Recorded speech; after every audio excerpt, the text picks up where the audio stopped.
Hello, good evening, and welcome to Popcast on the Rocks, episode 44. It's almost New Year's. I am John, and this is Andrea. How are you doing? I'm good. Looking forward to the new year, as I'm sure everyone is. I think if there were to be a poll, you'd get a pretty solid consensus that everybody is done with 2020. So, yeah, ready for it to be 2021 on only a day here. Yeah, new decade. Yep. Yeah, it's funny How how did, that works. Like you think 2020 is the new decade, but like technically it's like yeah, closing out and you start with one. So, yeah. yeah. Let's reboot. So, Reboot. Better decade. how do we, well, if only, how do we define, I mean, what are some of the, I suppose I should have thought of this, but defining moments of the last decade in Ooh. entertainment or in our lives or how will the decade be remembered? If we think of, 60s peace and love hippies, we think of 50s as gangsters and, you know, uh, prohibition stuff or something like that. I don't know, like crazy parties. And Sure. you think of 80s as like neon and Right. 90s shoulder is like pads. 90s is like grunge and you know, Mm, like sad what lost 80s? decade of, fashion and whatnot. Yeah, Yeah, yeah, everything's got something that's defining. Yeah, I think we'll have to I mean, I suppose, this last decade is like entertainment wise is the provenance of the superhero. I just feel like that's just become so dominant in our culture. Like whether you talk about like sure. the Marvel takeover, you talk about what's on TV, like everybody's watching things like The Boys. Um, so we'll see. I don't know what kind of aesthetic maybe we're looking at as a decade, but entertainment wise, I feel like that was a popular Yeah. trope to explore. We'll see what we do, you know. We'll see, I guess, A, if time agrees with me, and B, what we do in the next decade. Yeah, it's always difficult to judge that so In the near. moment. Yeah. Yeah, It's too it's close. kind of like, It's not enough in the rear view yet. yeah, it's like picking a fashion at any point in time. You think you look good no matter, I mean, you try to look good whenever, Right. but then you look back and like, oh, that was a mistake. So, Yeah. um, yeah, I mean, I feel like a lot of decades you can clearly define. And I think that pop culture defines a lot of decades Mhm. more than sometimes the truth does. Anyways, because we have Yeah. such a window to that time, a visual one that we have um, when memory gets foggy Mhm. and or you weren't alive in those times. Right. They become caricatures of what they really were, Right. and I think that pop culture is a lot to blame for that. And we can get to that a little bit almost in Wonder Woman 1984 when we talk about that later, being that's a Agreed. period piece. So, Agreed. Yeah. Yeah, it's got a very decided aesthetic, so we can yeah. talk about Mhm. what we think worked and what we didn't and everything in between. Yep. Yep. Well, as I said up top, this is Popcast on the Rocks. We talk about pop culture things that we like, and sometimes libations are included. Um, what have you been up to this week? What's been in your entertainment world or just otherwise in the last week? Yeah. So kind of a hodgepodge of different things. Obviously it's kind of that lost week between Christmas and New Year's where you're just Mm, like not really sure what you're doing with yourself. Um, and I've had a couple of days off, so that's been kind of nice. Um, Mainly because Chris and I are working on retiling our bathroom floor. So we're being very adult and having a home yep. improvement project. I think that's also very not necessarily representative of the decade, but representative of 2020. I feel like Yeah. everybody's got their own like home improvement projects. So you can see a couple like tools Yep. behind me here. Um, Yeah. so yeah, so been working on our bathroom. Been watching Great British Baking Show holidays episodes, which are like the best feel good, like super fun, glossy, glitzy holiday episodes ever. They're just like, So that's on Netflix. yes, yes. Okay. Along with obviously the regular Great British Baking Show, but I like the holiday episodes because it's like everything that's fun about the Great British Baking Show and no sadness. Like nobody Okay. leaves. Okay. It's just like a reunion of like four bakers from different seasons, and they're all just like making holiday stuff, and they're drinking champagne, and just having like a good old time. So it's Nice. all Yeah. the fun. Um, yeah, it's all the fun and none of the like actual pressure of a competition, I think anyway. So that's I feel been like a I missed out on that. I haven't watched any of it. I know a lot of people are, and I mean it's right up my definitely alley. We should. used to watch so much cooking stuff, Yeah. but It's fun. I like some of the early Great British Baking Show where they would like dive into the history of stuff. Like they used to be like, oh, okay, we're making like, edible gingerbread centerpieces. So let's take you back and like explain how, gingerbread came to be, why it's so popular at Christmas, like, the molds that these like, 17th century bakers used to use that were plated with like mhm, gold leaf, and, just all of that kind of stuff was really fun. And then of course you got to watch like people make beautiful edible treats. yeah. Um, and it's fun to obviously guess, oh, this person's staying, this person's getting star baker, this person's leaving. So yeah, it's a lot of like good, very light, fluffy fun. um it's enjoyable, but yeah, and Well, and if you want like literally all of the fun, watch the holiday episodes. speaking of that, I just watched the other night. It's just a short YouTube video Hmm. that someone had put together. I don't know if it was Variety or who it was, and it was covering this guy that is one of the last people to make phyllo by hand. Oh, Uh, cool. Yeah. so he's over on like a Grecian island, and um, Yeah. he's 85 years old, and it's a really like physically intensive Yeah. thing. It was really interesting how they would like throw the dough out in this like big kind of bubble on this table that's covered in cloth, and then Yeah. stretch it over the whole table, and Yes. just so, and then add a layer of cloth, and then do another one, and they're like literally stacking phyllo as they go or whatever, and then they. Yeah. It was really cool, and it just saying how, I mean, it's been tough now because he's relied on tourism because with Right. how fast it can be done in by a machine, Hmm. it's just not worth the cost of doing it. So he's Totally. survived on the idea of tourists coming that can see how it's been done for a long time, how it's Hmm. traditionally done. And but yeah, it was cool to see that bit of history Yeah. about making phyllo dough because I had no idea how they'd make something that's so thin and stuff.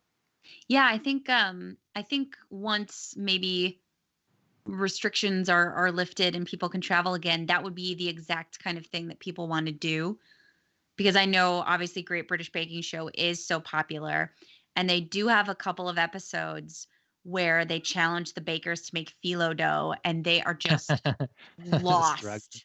lost because they're like, every recipe book you ever have says, to don't make Just buy phyllo it. dough, just buy it. Yeah, it's in every recipe book. Even like their grandparents recipes are like, buy your phyllo dough, so Yeah. it's I mean, Yep. it's not like it's some secret art that's been, only the newer generation doesn't know about it. No, like generation upon generation has been like, we can't make phyllo dough, we have to buy it. Yep.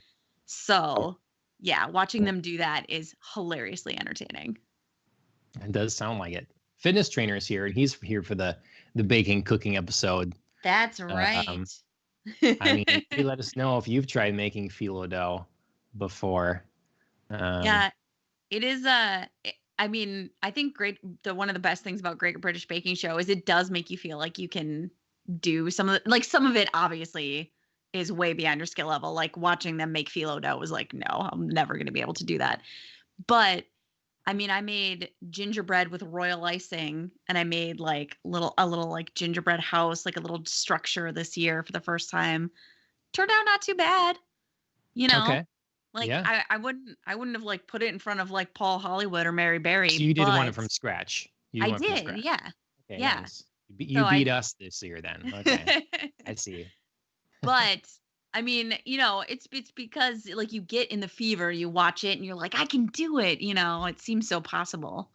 Where I Yep. probably wouldn't have thought of it if I hadn't been watching that. So Well, Fitness Trainer said he'd rather cook than bake, and I agree. I mean, I mean, although I did just totally bomb a dish that I attempted to make, but was that?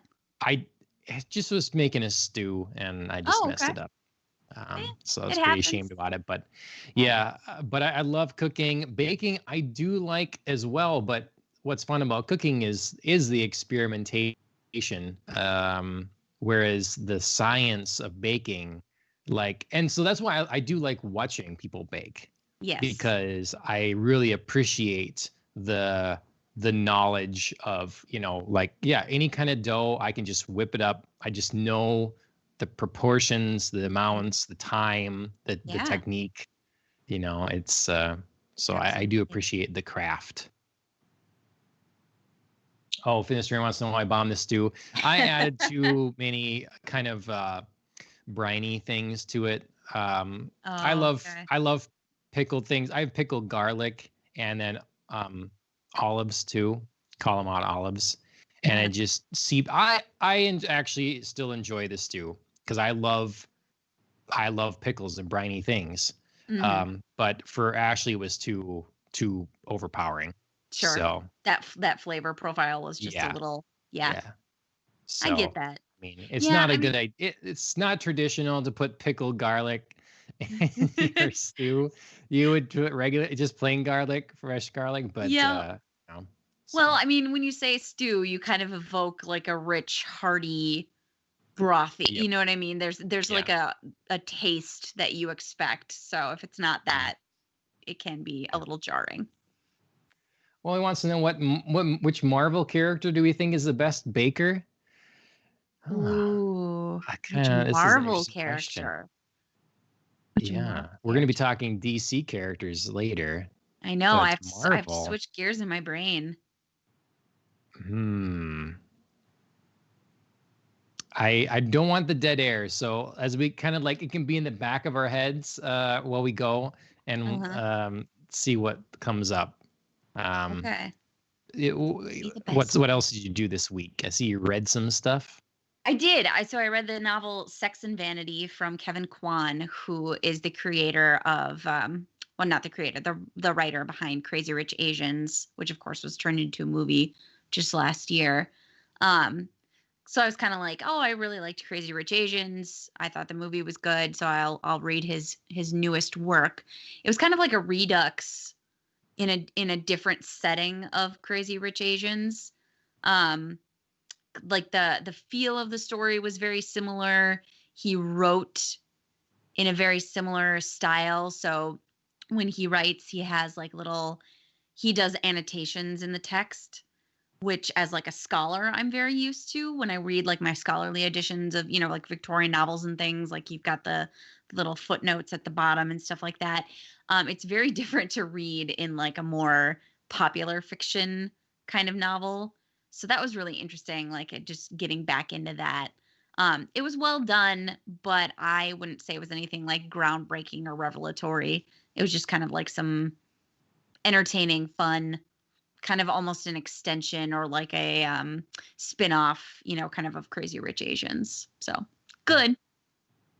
Okay, If you liked it, I would recommend it. If not, don't rush out and get it.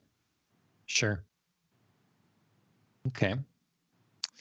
Well, lots going on in your lost week. I had to take and write that down The Lost Week, because I feel like that's a perfect title for a film or something. The Lost Week. Sure, And the it Lost just Week. opened my mind. There's so many things that could happen during the Lost Week. Yeah. It's 7 days gone Right. forever. Hmm. Right.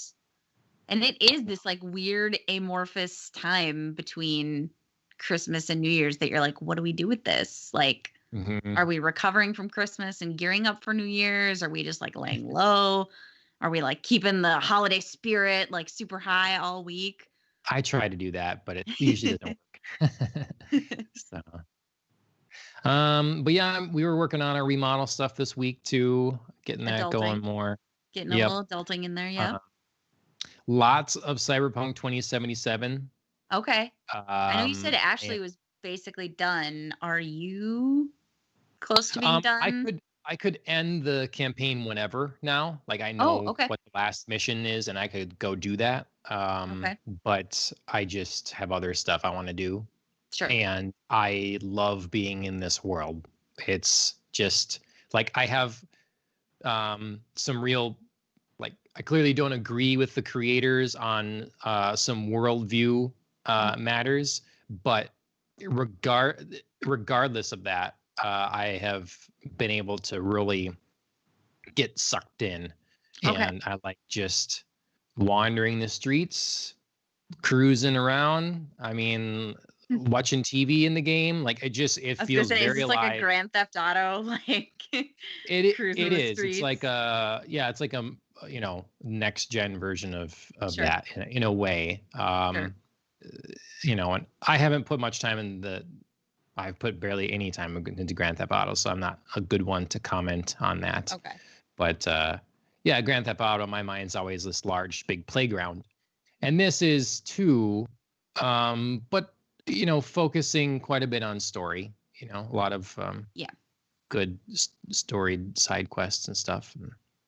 So yeah, I just love it. It's been great. So taking cool pictures of the cars I get in the game. Mm-hmm. Yeah, it's been really good. So yeah, I'll play a while yet, just till I'm tired of it, I guess. And then DLC will come this next year, I suppose, and then I'll jump back into it and play some DLC. So Yeah, I actually did see an announcement about DLC recently. Just like that they were working on it and then it was gonna yeah, be soon, but I don't really have an idea of what soon means. I'm sure it's all hands on deck for bug fixes Yeah. and stability and whatever for past gen consoles and all that stuff. Yeah. So I Yeah, they've wouldn't got ex- some issues I to wouldn't fix expect it. first. Yeah, I wouldn't expect it soon per se, but we would have had it sooner, I think was probably the intent. But Okay, so I thought of an answer really quickly for yeah, go Marvel. for it. Hmm. So I think Vision. I think Okay. Vision. And mostly because I'm recalling like the Civil War scene where Scarlet Witch and Vision are like in the kitchen trying to recreate like Paprikash, and they're like doing their like adorable little like we can cook, and Vision is like super into the science of cooking. So I feel like he would be super into baking. He just seems like an adorable like cream puff in the kitchen who would be like, "Yeah, let me like bake you some cookies while you're over there making paprikash and we can, be in the kitchen together." I Okay. see it. I see it. All right. I feel like Vision would do it. Plus he'd like have a bajillion recipes in his head. He'd just like Right. have all Yeah. he'd like absorb all Endless. the knowledge Yeah. and be super into Yeah. it. Yeah. Yep. So There's an I'm gonna go error with in Vision. like the process of his creation. He only has Gordon Ramsay, like only recipes from Gordon Ramsay or something. Right, right. Something super random like that. Yeah. Yeah. So Um, that's my take on Marvel I don't character. know if he's here anymore, but if he is, he should comment on who he thinks would be the best baker. Indeed. I think from Marvel yet, I'm gonna go with either Longshot or Domino, because Oh, strictly okay. because of their mutant abilities as both Okay. like a luck factor to them. So I Mm, feel like if they put their yeah, mind to baking, it's just gonna it happen would to work turn out out. right. It would Yeah, just work it's gonna out. work Yeah. out. So I think that I'm gonna Yeah, go with either of them. sometimes it is luck. I mean, you watch Great sorry to bring it back, but you watch Great British Baking Show and like half the time um these are recipes that like people practiced over and over and over and over again and then like they get in the tent and they pull it out and they're like, I don't know what happened. This worked perfectly the last, 20 times I've tried it and this time I pulled out my cake and it's flat and you're They just gave like, me old yeast. right, just something random. It just like or Yeah. like the air temperature is different and, something doesn't rise and you're like, "Ah, man. Okay." You Yeah. know. So, Yep. Yep. Okay. Well, I think those are good answers. yeah, I think so I'll too. I'll speak on behalf of Fitness Trainer right now. Um, I've got Hyrule Warriors for Mm, Christmas, so I will nice. Age of Calamity. So I'll get to that at some point. Mhm. Some Zeldaing, and just this morning we had Bleach, the anime, on, and Okay. we're just remembering how good that is, It is really good. and it's hard to not get sucked in. Mhm. So, like we did a while ago with Inuyasha, where we started rewatching that just casually and going through, we may do the same with Bleach. Just kind of Sure. like an episode or two before bed each night type of thing, and Mhm. just see where we get. Because Inuyasha we've kind of fallen off on, and just occasionally now we watch an episode. Sure. Um, but yeah, Yeah. I should get back into Bleach. It was just so daunting. It's so Mhm. hard to be the sole thing you watch just because there's so much of it that you just feel like it's Yeah, almost like it's like Supernatural. I mean, we're Chris and I are finally nearing the end of watching Supernatural, but it's just like, oh my God, it's so much. There's so many yep, episodes. You just feel like you're never gonna be done. So you gotta take it as a casual viewer, yep, I think. yep. Oh, I should have done show and tell. I'll do that next week. I got this Okay. other really cool thing to do for show and tell. And then I love how you say show and tell like it's a set segment, like a I know, kindergarten yeah. class. Like next week is show and tell. Well, you should bring something then next week, Andrea. All right. Show and All tell right. episode. Yeah, We're gonna there you do go. it. All right. And then being you had mentioned your book, I was like, man, I've been really slacking on my reading. Oh yeah. So I think that should be part of my New Year's resolution. Okay. Um, because I have stacks of books that I Mhm. need to get through, and the pace, the glacial pace in which I progress in them. Uh, yeah, Alan says Thrawn. I almost bought a new Star Wars book that's coming out the other day, but I just don't have any confidence in Star Wars stuff other than The Mandalorian at this moment, or a Star Wars game that Respawn makes or something like that. So I held off, and I'll wait and see. But yeah, do you have any New Year's resolutions you've thought of at this point, or Oh do you do man. that normally? I I feel like usually you, yeah, yeah, I usually do. I feel like 2020 has just been kind of like flying by here at the end where it's just now hitting me that it's actually going to be the new year in a day or so. Yeah, I think as far as resolutions go, I have 3 that I thought of the other day. One actually is also to get back into reading more. Because it's been very sporadic. Like I'll get into reading and I'll read like 3 books at a time, and then it'll be like 3 months later, and I'm like, oh right, I love reading. Like I've got a hmm stack of things I want to read. So I think I want to like really get back into steady reading. Um, and then I want to get back into writing, like setting okay, aside some time for writing. I've got like, gosh, I want to say 6 like short stories slash one is maybe like a novella that's in production that I just haven't looked at in the longest time. And I really want to set aside some time to get back to those. Um, and then I do want to get back into um like gaming in the sense of playing more than just Borderlands. Sure. Yeah. So, yeah, I feel like gaming would be fresher for me if I wasn't just playing Borderlands. Like I really love it and I'm really been getting into it a whole bunch, but I also just need to like take a break and branch out and get other stuff going. So what I didn't really think of or consider until like Ashley got back into gaming and was Mhm. playing stuff is everybody does it differently. Yeah. Ashley will she'll get a game, and if she likes it, she just pounds through it. It's Mhm. just like nonstop. That's the entertainment thing she's doing. Sure. And she just, between work, she knocks that out. And then it's, when maybe she plays something casual next, but then it's on the next game. And then she just knocks that one out too. Hmm. I don't do that, and because I get my mood changes Yes. easily with what I'm Same. feeling like doing. I can't like that's why like Cyberpunk is impressive to me because I'm not having that itch to move on, you know. Okay. And I play some great games where I'm like, I just feel like doing something else now. I don't feel like Yep. doing this. And so I don't treat it because Ashley's like, but would you not finish a book? Would you stop a movie partway through or something like that? It's not the same because games require, firstly, a book is only about the story. Your Yes. your activity is reading, and then the story is the payoff.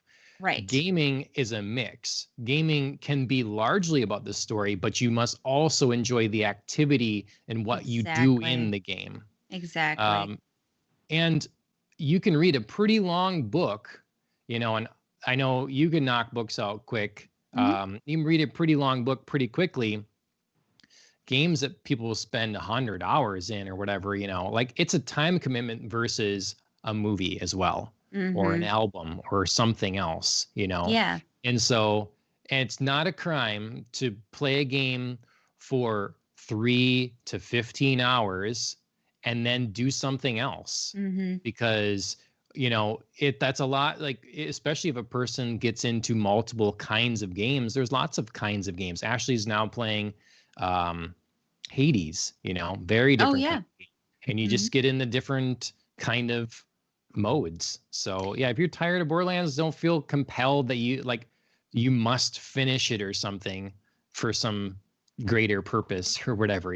Try a new Yeah. thing. And if you can get Game Pass for $1, it lets you try all kinds of things, whenever. Right. Yeah, So I feel like um yeah, it's like different approaches to gaming where maybe Ashley sort of treats gaming like a movie where like it's a thing that you sit down and you do and you finish and it's like yep. the story's wrapped up in a movie, whereas like you and I maybe enjoy gaming more when we treat it like a TV show where you watch a couple episodes, you can step away, watch like a couple episodes of a different TV show because now your mood is different and you don't want Yep. to watch that show right now. And then but you still come back to it because you're like, yeah, I'm going to finish the show, but I just don't want to do it like all at once. Yep. It's not as enjoyable to me that way. And So, sometimes you don't like I got quite far in Star Wars Jedi Fallen Order. And then I mm-hmm. got to a boss that was very difficult for me and I just got frustrated Sure. and I put it down and maybe I'll come back to it Yeah. someday. Hmm. Maybe. If the story is a big deal about him, to me, and that's what I care about, I can watch the story on YouTube if I want or something like that. Like if I Sure. must know. Um, Prey. I love Prey, one of my favorite games, and I am this close to the ending. But there was like multiple kind of like trick endings, things I thought it would be done, and then it wasn't. And so I get in this mindset too, where I'm like, where Ashley goes one game to the next game to the next game, Hmm. where I'm like, start thinking about what the next game is while I'm still in that game, and Yep. that takes me out of it. Yep. So I'm attempting, that's a New Year's resolution. I'm attempting to reset the way I used to play games. I used to not play hardly video games for maybe 6 months. Just Sure. nothing. I just didn't feel like I wanted anything I really wanted to play. And then I would pick up something that really struck my fancy and play that a bunch, and then not again for a while, Yeah. So I could fill that other time with the stack of books behind me. So That's what you should yeah. bring to your show and tell. Your stack of My books. books? Like, let's see what you got to read. They're not approved for this podcast, I would say most of half of them. Okay. So yeah. Ooh, intriguing. Well, that's not give you the wrong idea. They're just philosophical or political or historical. I mean, if you want to know, I guess, but it's not fun, quote unquote fun stuff, most of it. So no adult stuff. I do have over that there. too, though. I do have some graphic novels. I do have Star Wars thing, and I do have Dune. Oh, yes. So. That's right. So, anyways, that's my rant. That's just New Year's the problem is. Oh man. The problem is access these days. It really is an issue. I know there's some lines of thought, and I don't agree with it because ultimately it's a personal responsibility. But the idea that too much choice just causes anxiety or confusion, it makes one less happy. So I've heard people talk, if you go into a supermarket and you have like 24 brands of the same thing, you're less happy because you just want one that's good. Mm-hmm. So, I mean, I understand that idea, you know. Yeah, it's like you're forever tormented by the idea that you chose one, but maybe it's good, but you know that there are 12 other brands out there. What if they're better? Yep. And yep, the anxiety of the happy choice. With it. Yeah, right. So, yeah, but it's analysis paralysis. Yeah. Gosh, say that 5 times fast. That's great. Yeah, right. I like it. But yeah, I don't remember where I've heard that there was like some philosophical thought behind it. I don't know where I heard that originally when I read. But sure. Anyways, that happens with games now and television and anything, with the multitude of content that's available to us at any given time. Right. Yeah. What do you do when be happy with what you have? If you have 3 channels on the boob tube, right. Better like it. Right. Exactly. You'll find something to like. Yeah. Yeah. So, okay. Well, that's our introduction, everyone. Drink holidays. I see we just have one, which makes sense. Right. Here we go right away. We don't have to do the analysis paralysis here. We've only got one choice. You better like it. It's National Champagne Day tomorrow, I think, to nobody's surprise, since it's New Year's Eve. So cheers. Nice. Got a glass of bubbly. Mine matches the color of yours, it seems. Pretty close. But I'm guessing it doesn't match the alcohol content, which on mine is 0. Oh, you're on champagne. Yeah, unfortunately, with the whole pregnancy thing.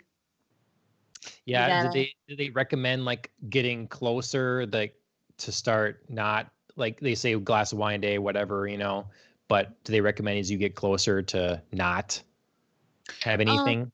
I mean, really, it's like the whole time you really shouldn't be doing it. But like actually the 3rd trimester is probably one of the safer trimesters if you're going to because some OBGs do say like, you can have a glass of wine a week, a day, a couple days.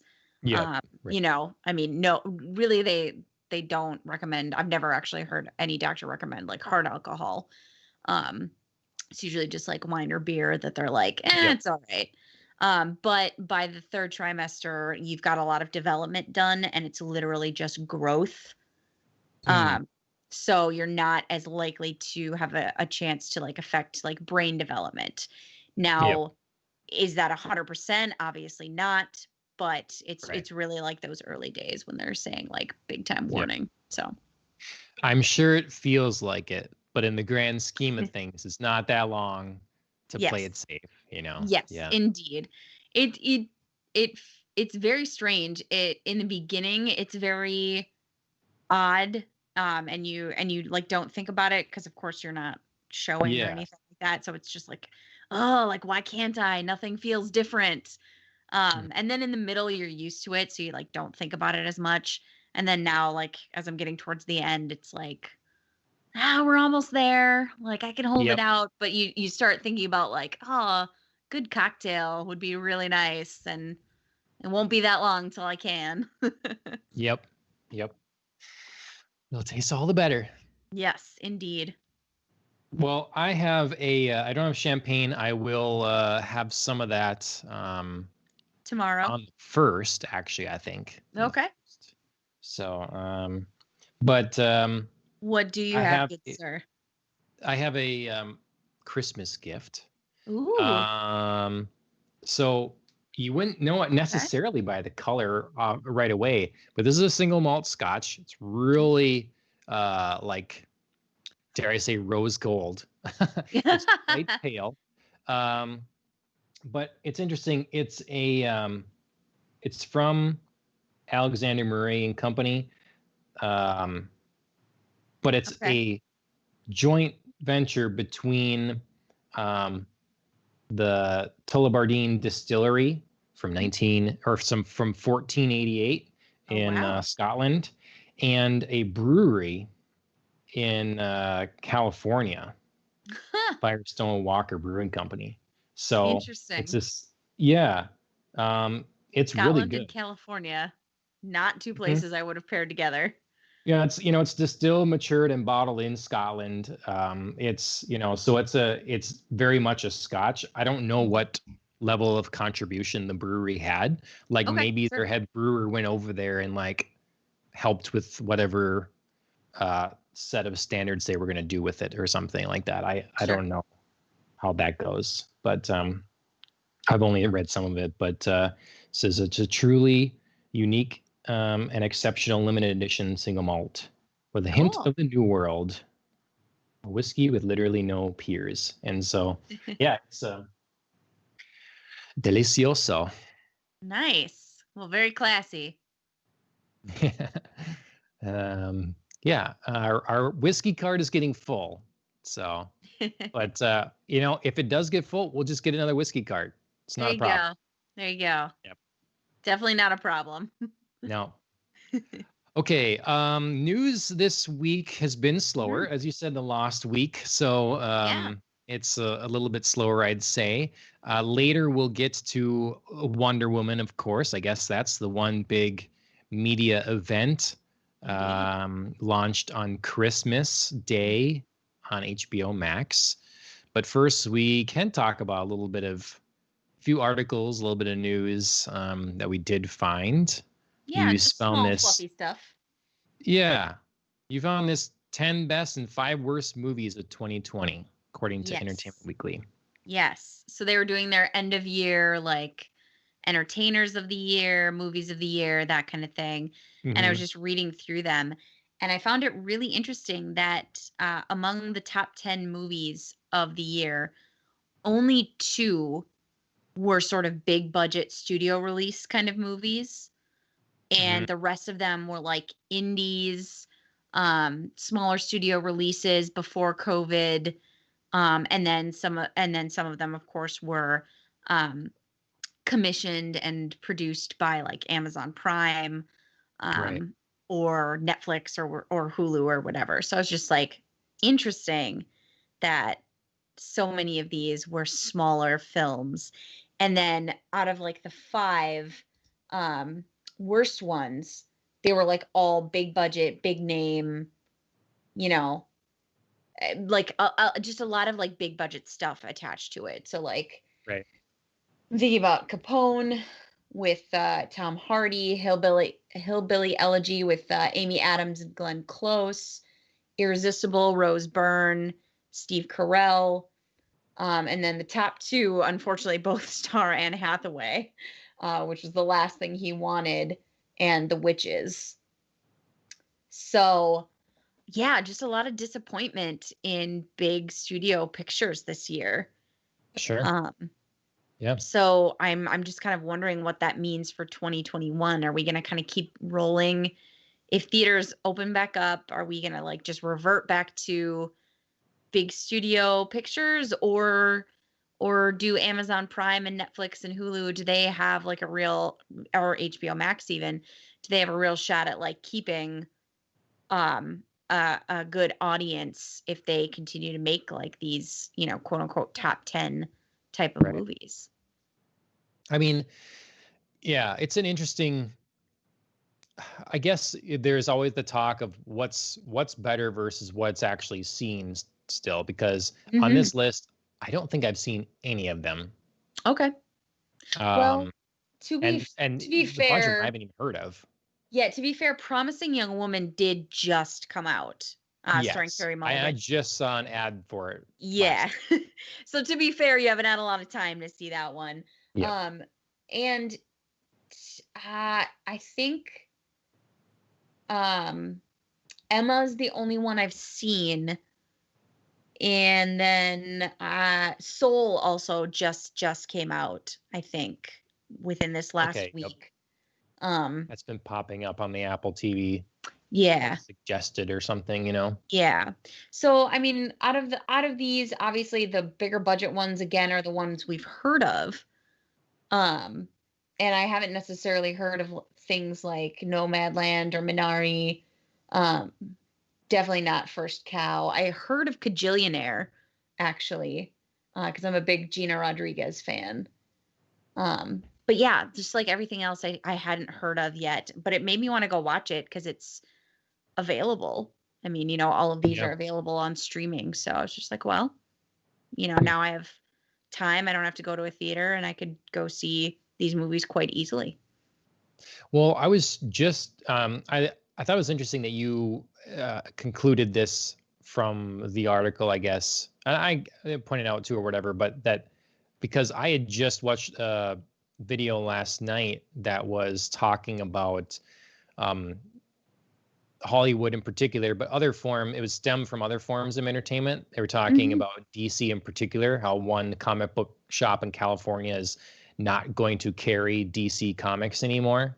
Oh, And the okay. idea there was like that um, there's the indie scene Yeah. is growing in a lot of ways. And because people have so much access to creation tools and Hmm. then their own publishing tools, Hmm. maybe we are finally seeing the time where we have access to quality creative work from other places in all forms of media. Because uh, just a couple days ago or whatever, Nintendo put out their list of best indie games, best Mm, selling indie yeah. games, the Switch, and they were not saying these are.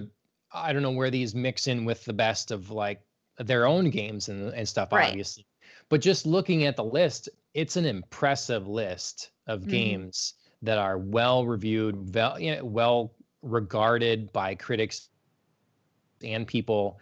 And yeah, I mean, it's just great to see, that Hmm.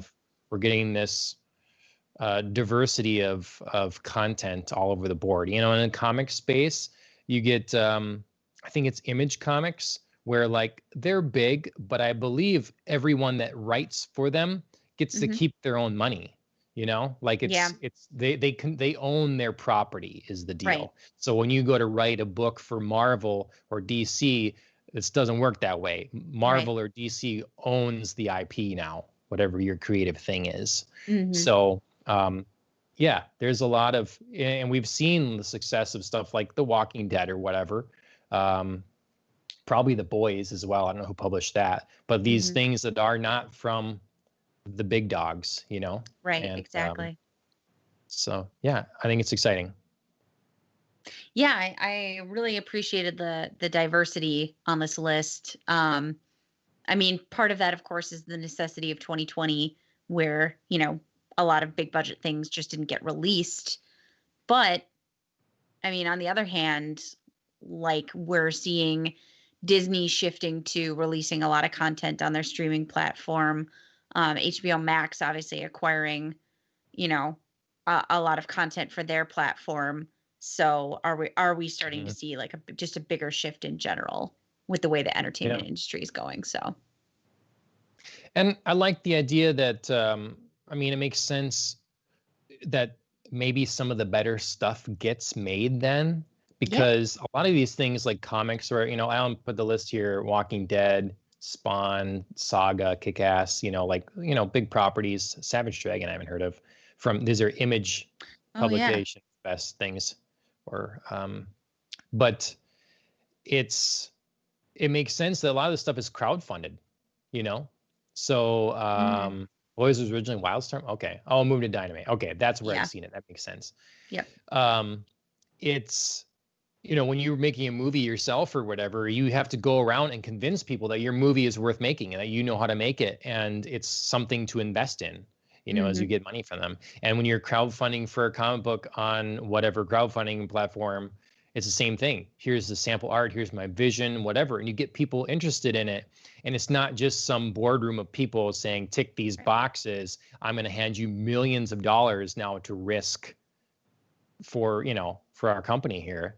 Right. It's and it used to be a problem because you'd see indie movies and you could tell it was hard. The access to the tools was so much more limited. Now you Mhm. can film a movie from your iPhone and Right. it looks pretty damn good. So Right. You have production value.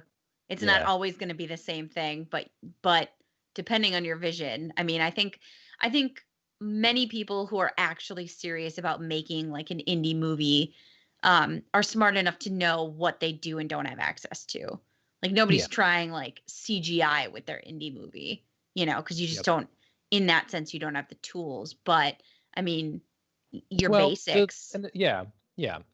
I mean, Yeah, I've seen lots of fan I done just mean Star like Wars things with lightsabers. Everybody does, they do lightsabers, and it's impressive the deep fakes that just some random YouTuber does, yeah. that kind of Although, thing. yeah, I'm thinking more of like facial software, like they have like the aging and the de-aging Sure. that Yeah. I would like as an indie filmmaker, I would never even attempt that Yep. because even at the Hollywood level, I think sometimes it works and sometimes it doesn't. But just certain things like that. Yeah, motion capture. Yeah. And I mean, we'll talk about that later, I suppose, but I've said it a million times. I'll be on repeat. Limitation is one of the greatest elements to creativity, and Mhm. you don't want it to be you don't want to put artificial limitations on yourself, Right. except for in practice or something. But the ones in reality are important. So you get that with indie filmmakers. Like that's how new technologies get invented. That's how Right. new things are thought of because they need to work with what they have. Mm. And yeah, it's good. Yeah. So um, here's a total shift. Uh, what is this? You tell me what this is. This made me mad. Is Okay. Well, yeah, okay. So, there's a just a quick story out there for any of you who are living in the Bravo universe. Um, Dionne Warwick, an older singer of the 70s. Am I guessing that right? I think she joined Twitter during the pandemic and kind of quickly took it by storm. She's got, gosh, I think at least half a million followers on Twitter for someone who only joined this year. And she people call her like the quote unquote queen of Twitter. She's had several very amusing Twitter rants, threads when she was first like learning how to use it. She'd like just post like her funny observations. She's quite witty. Um, and so she she's just been kind of like rising in celebrity. She's been kind of enjoying like a second celebrity status.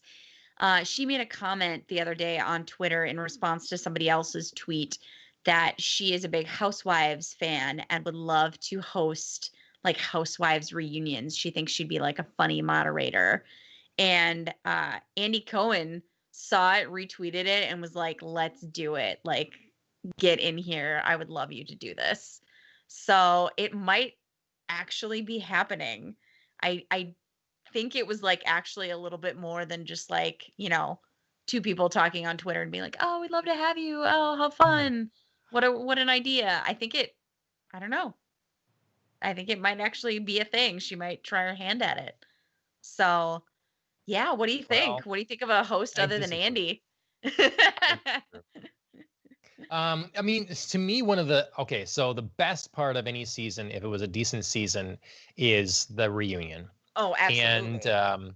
and Andy's That's an the fun important part. part of that. Like, I love the interaction between the ladies and Andy, um, particularly ones that have been around for a while. Sometimes they have an interesting rapport or whatever. I Mhm. I'm not saying it couldn't be good. I have no idea. I don't know who this woman is. Um, and I think that's always fascinating. Like, I look her up, and like Alan's supposed to hear as well. Yeah. She's lots of hits. Mhm. So, but and maybe I'm probably some I've heard of, but I've never known about her, I and so I think couldn't. I think if you're a 90s kid, the closest you would know her from is Clueless. So, Okay. the Okay. main character Cher says, "This is Dion, my best friend. We're best friends because we're named after old singers." So like Mm, Cher and mm, Dionne Warwick are the mm. singers. So there's your Interesting. like pop culture reference for you. Okay. So I think Alan said she started in the 60s rather than the 70s. So I was close-ish, off by a decade. Yeah, it says she started in 1955. Oh So, wow, okay. so But her like hits were kind of starting in the 60s there. yep, yep. Yeah.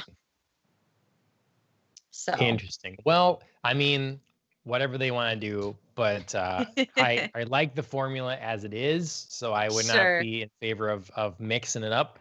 And I have not followed her on Twitter, so I don't know any, like, I haven't seen her wit or anything. Yeah. I But haven't been, but I just started following her on Twitter and just was kind of like scrolling back through, some of her tweets and stuff like mhm. that. She's pretty funny.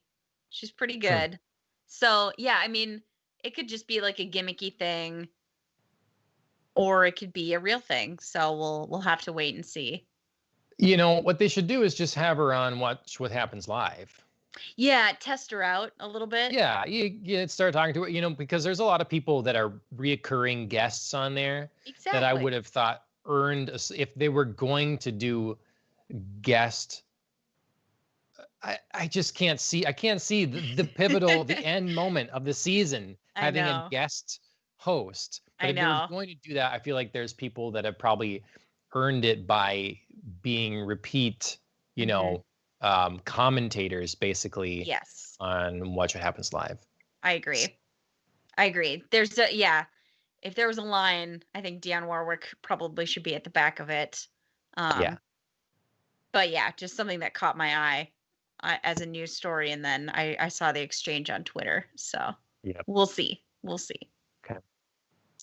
I'm really enjoying Salt Lake City, I have to say. Yes. It's been good. Yes. So, Still in it. kind of back to so if we have themes to this episode, Hmm. it's baking and comics, I'd say. Because we're back now to comic book world sort of news right before we Yes. get into Wonder Woman, and this is DC comic book news. Hmm. Want to explain what's going on here?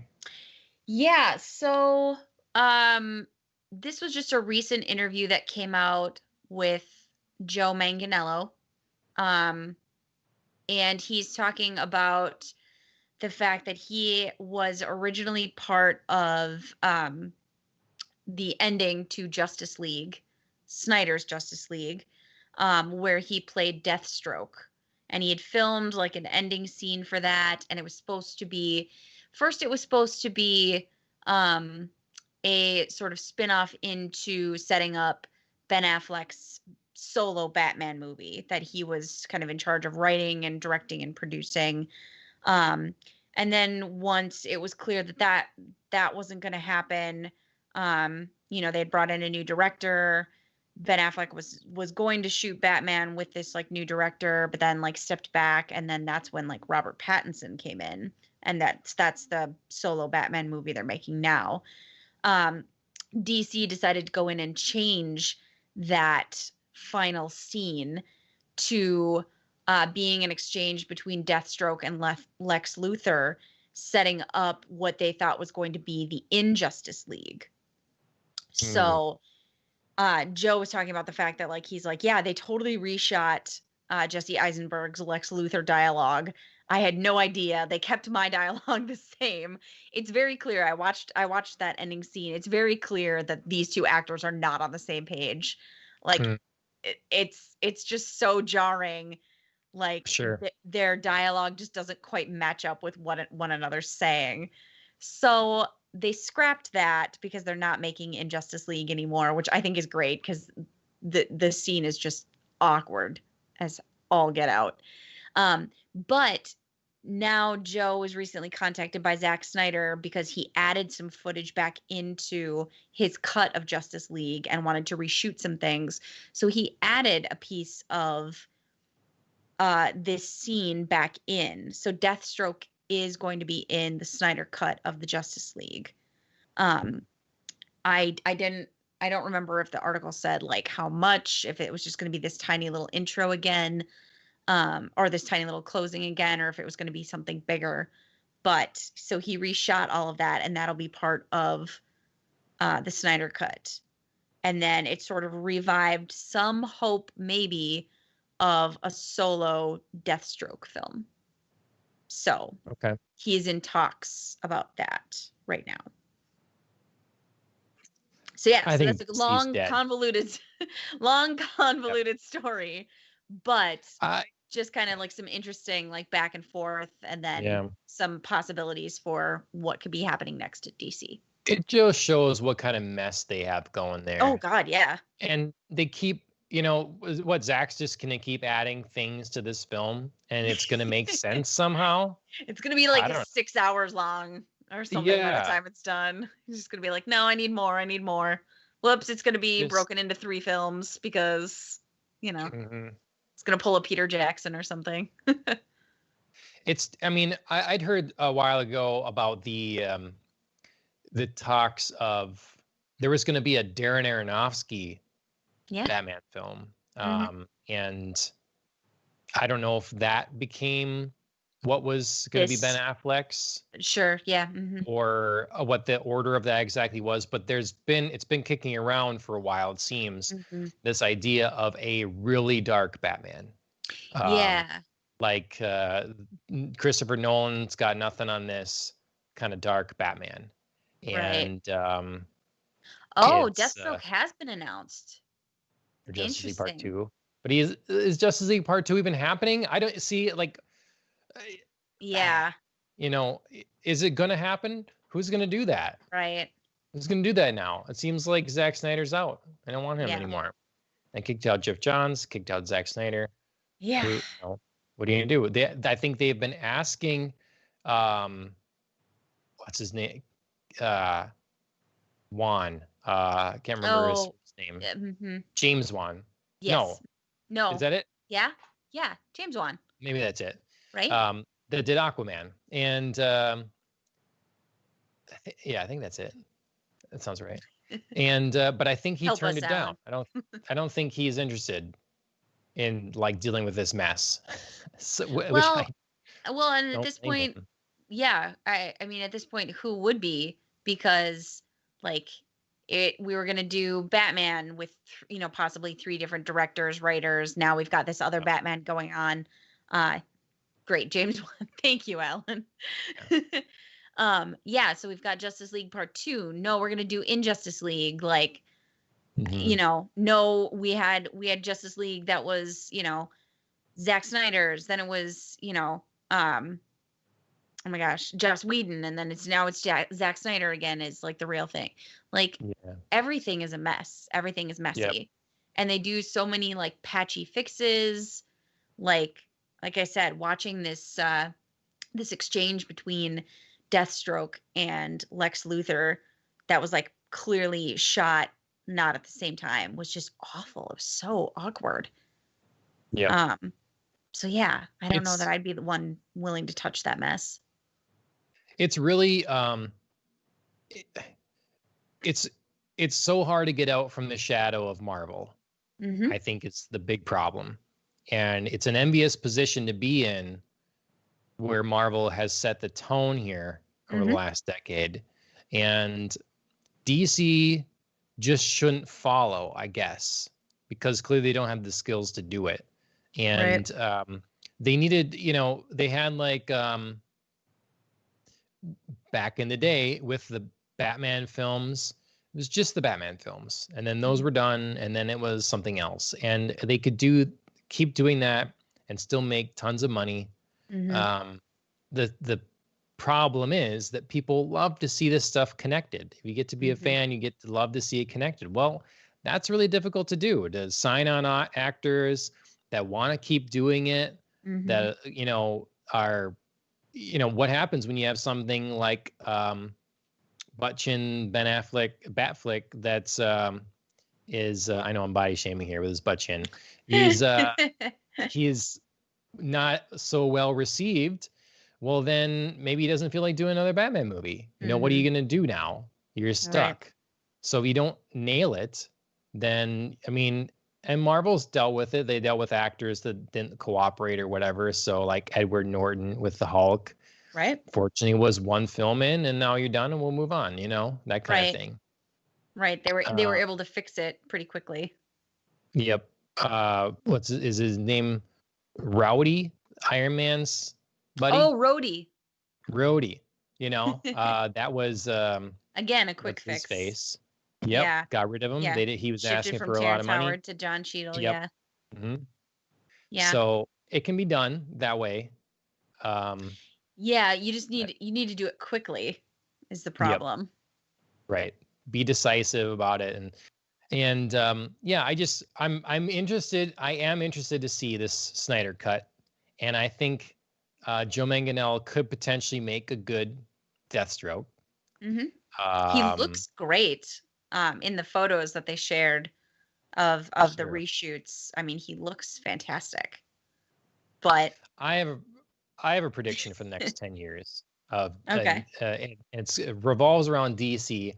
I think that in the next decade, DC will only be the biggest tentpole characters in movie form. And there'll be a disparate mess of films. That will continue. We'll still get a random Harley Quinn movie here and there. We'll still get a random, whatever they can come up with a Batman film, and you might hit it with one, maybe you won't, whatever. And the comic book side of things will basically be dead, and whatever connected world will be dead. It will just be like one-shot shadows of what the characters really are, for the most part. That's my guess. Because they're so mismanaged at this point. Yes. AT&T wants nothing to do with DC Comics. Very true. So they hire people that don't like DC Comics to make DC Comics things. It's like they have someone that has never picked up a comic book, doesn't know the source material at all, and hey, here's millions of dollars to make it. And then you get other ones that, like Zack Snyder, that does like it, but they mess with it enough, don't like the end product, and then he gets kicked out. So it's a disaster. Complete disaster. And to be fair, I think part of Zack Snyder's problem here is a mess of his own creation, in the fact that I don't think it started out this way, but it's now like the Snyder Cut of Justice League has just become such a thing unto itself that he's just doing too much. Like he cares too much now about it. Yeah. He almost needs to just walk away and start something totally new, because I think he's doing too much to it, that he's going to end up ruining it because he cares. It's an unfettered thing again. Yes. Yes. That with I don't know if you watched the video I posted at the end of my I watched some of it. Yeah, it just sort of we run into this potentially with Patty Jenkins as well, and Yeah. see it over and over again. So, yeah, now he's just got carte blanche on his Snyder cut, Yes. and so yeah, he's just. I mean, look, he's just gonna have fun with it, which is fine, you know.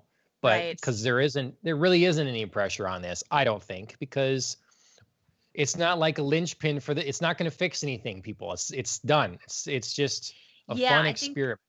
I think the time for people putting their hopes on this fixing things is past. Yeah. I think there was a time when it was like this was going to be the thing that fixed everything, and now it's just been too long, and people are like, whatever, I'm going to watch it because I'm going to watch it and I'm curious and it's interesting, but it's not going to do anything for me. Yep. So, Alan says George Lucas anyone. And yeah, it's yeah, a problem. I mean, it's just an issue, you know. It's it's a um control thing, yeah. yeah, Yeah. you I know, mean, if we movies want to are collaborative process. Yeah, we want to jump into it. I if we mean, want to segue, I mean, this is the perfect one. George Lucas, Zack Snyder, Patty Jenkins. Control issues, anyone? so yeah, spoilers for the newly released Wonder Woman 1984 Yes. from the year 2020. Yes. Um what'd you think? I intentionally didn't read any of your comments so I could Okay. get him fresh from you, see what your perspective is. Yeah. So, I mean, I sort of like glanced at one or two of yours, but I was also trying, before I watched the movie to not Mhm. look at it because wanted to come at it, mostly fresh. I had mixed feelings about this. This was, I think, a very uneven film, Sure. and there were some elements that I really, really liked and I thought worked. I thought there were some performances that really worked. Pedro Hmm. Pascal was a joy. Like, he was such a treat. He was such, Sure. even though his character ended up not, I think, paying off, um, just watching him embody the villain, a villain, Maxwell Lord, was fantastic. He was perfect. He was slimeball, he was cheesy, he was a TV personality, he was slickly desperate, and then he got what he wanted and he just like was having a rollicking good time with it.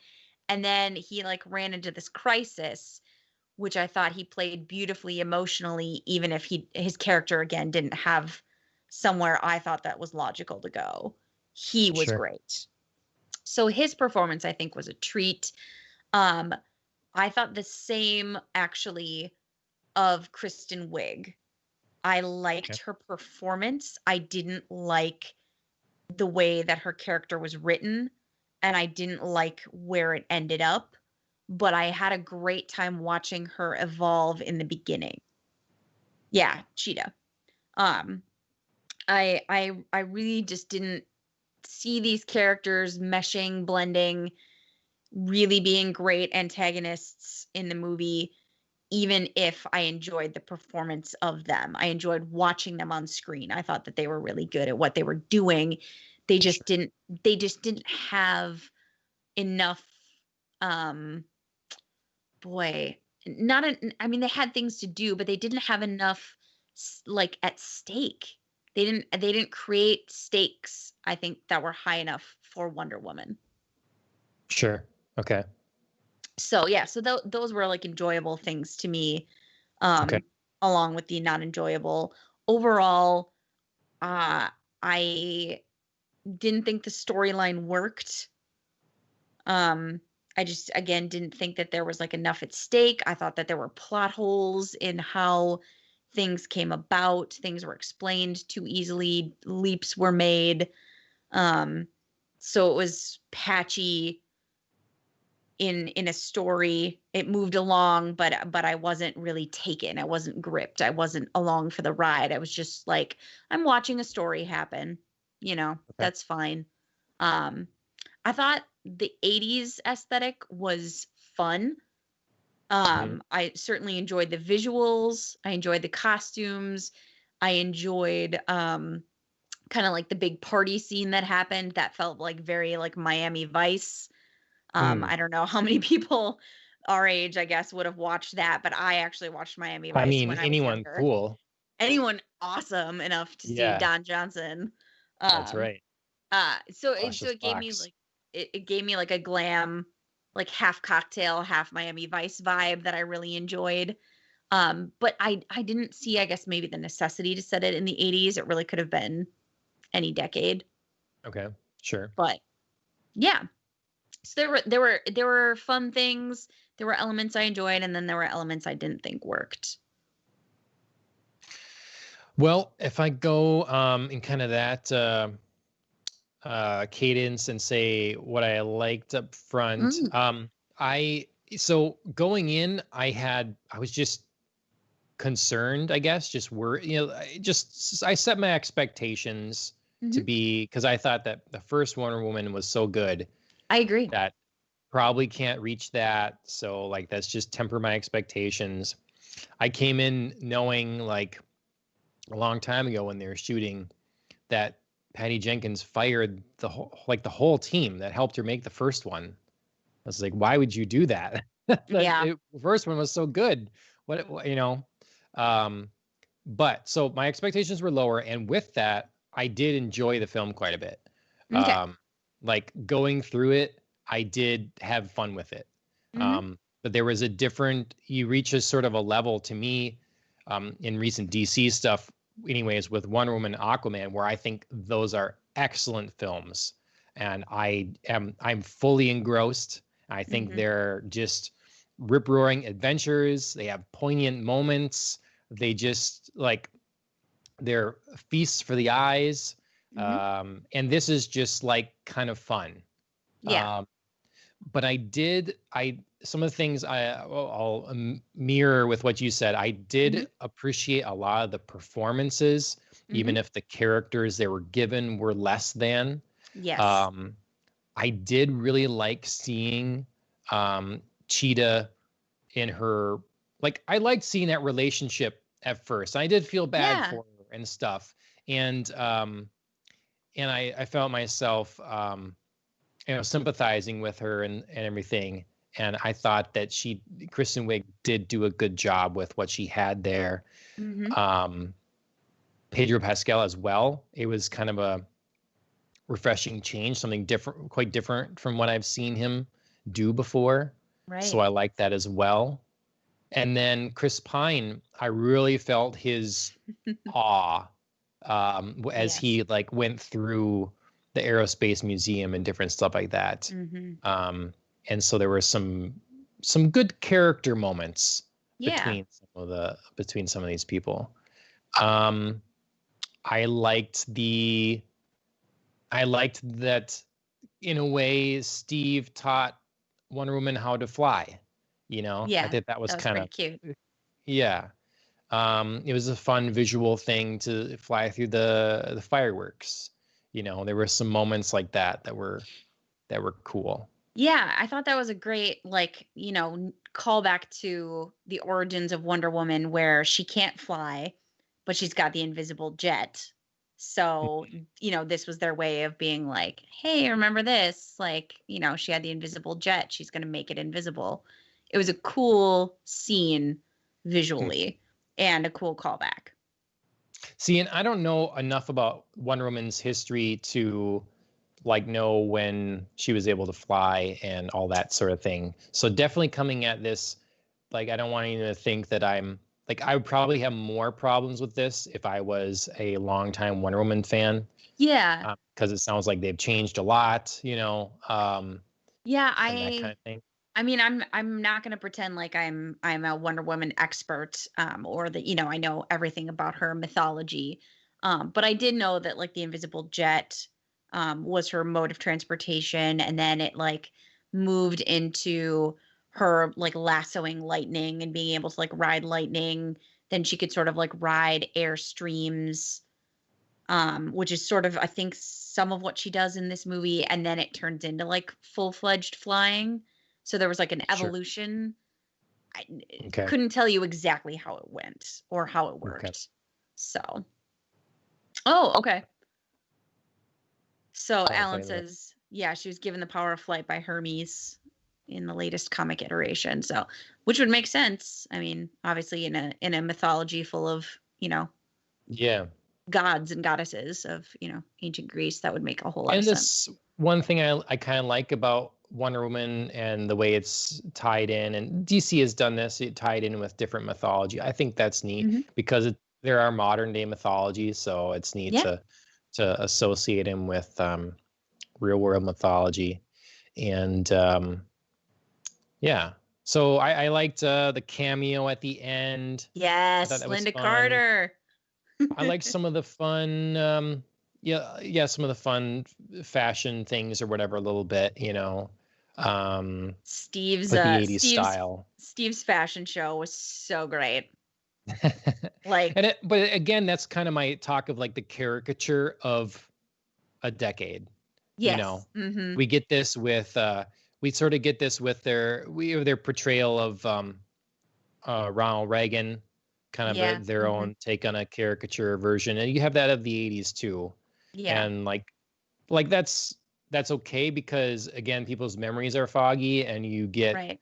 you want to have something that evokes what you get from the time Right. even if Yeah, it's you're not so signposting. accurate. Yeah, you're Yeah. signposting. You're posting like the cultural signs of like, oh, I recognize this. This is 80s. Like the fact Yep. that Steve in almost every outfit has a fanny pack accessory. Right. Like, hello, we're signaling the Yeah. 80s here. Like, Yes. So like I appreciate a film that sometimes we've been watching a lot of retro commercials from the yeah. 70s and the 80s, and it's interesting how much has changed and how little has changed, Hmm. so that sometimes you see those certain things that stand out as like, oh yeah, wow, look at that, that's so different, and such a, like you say, a signpost of the Yeah. time. But yeah, but things I didn't like, Mhm.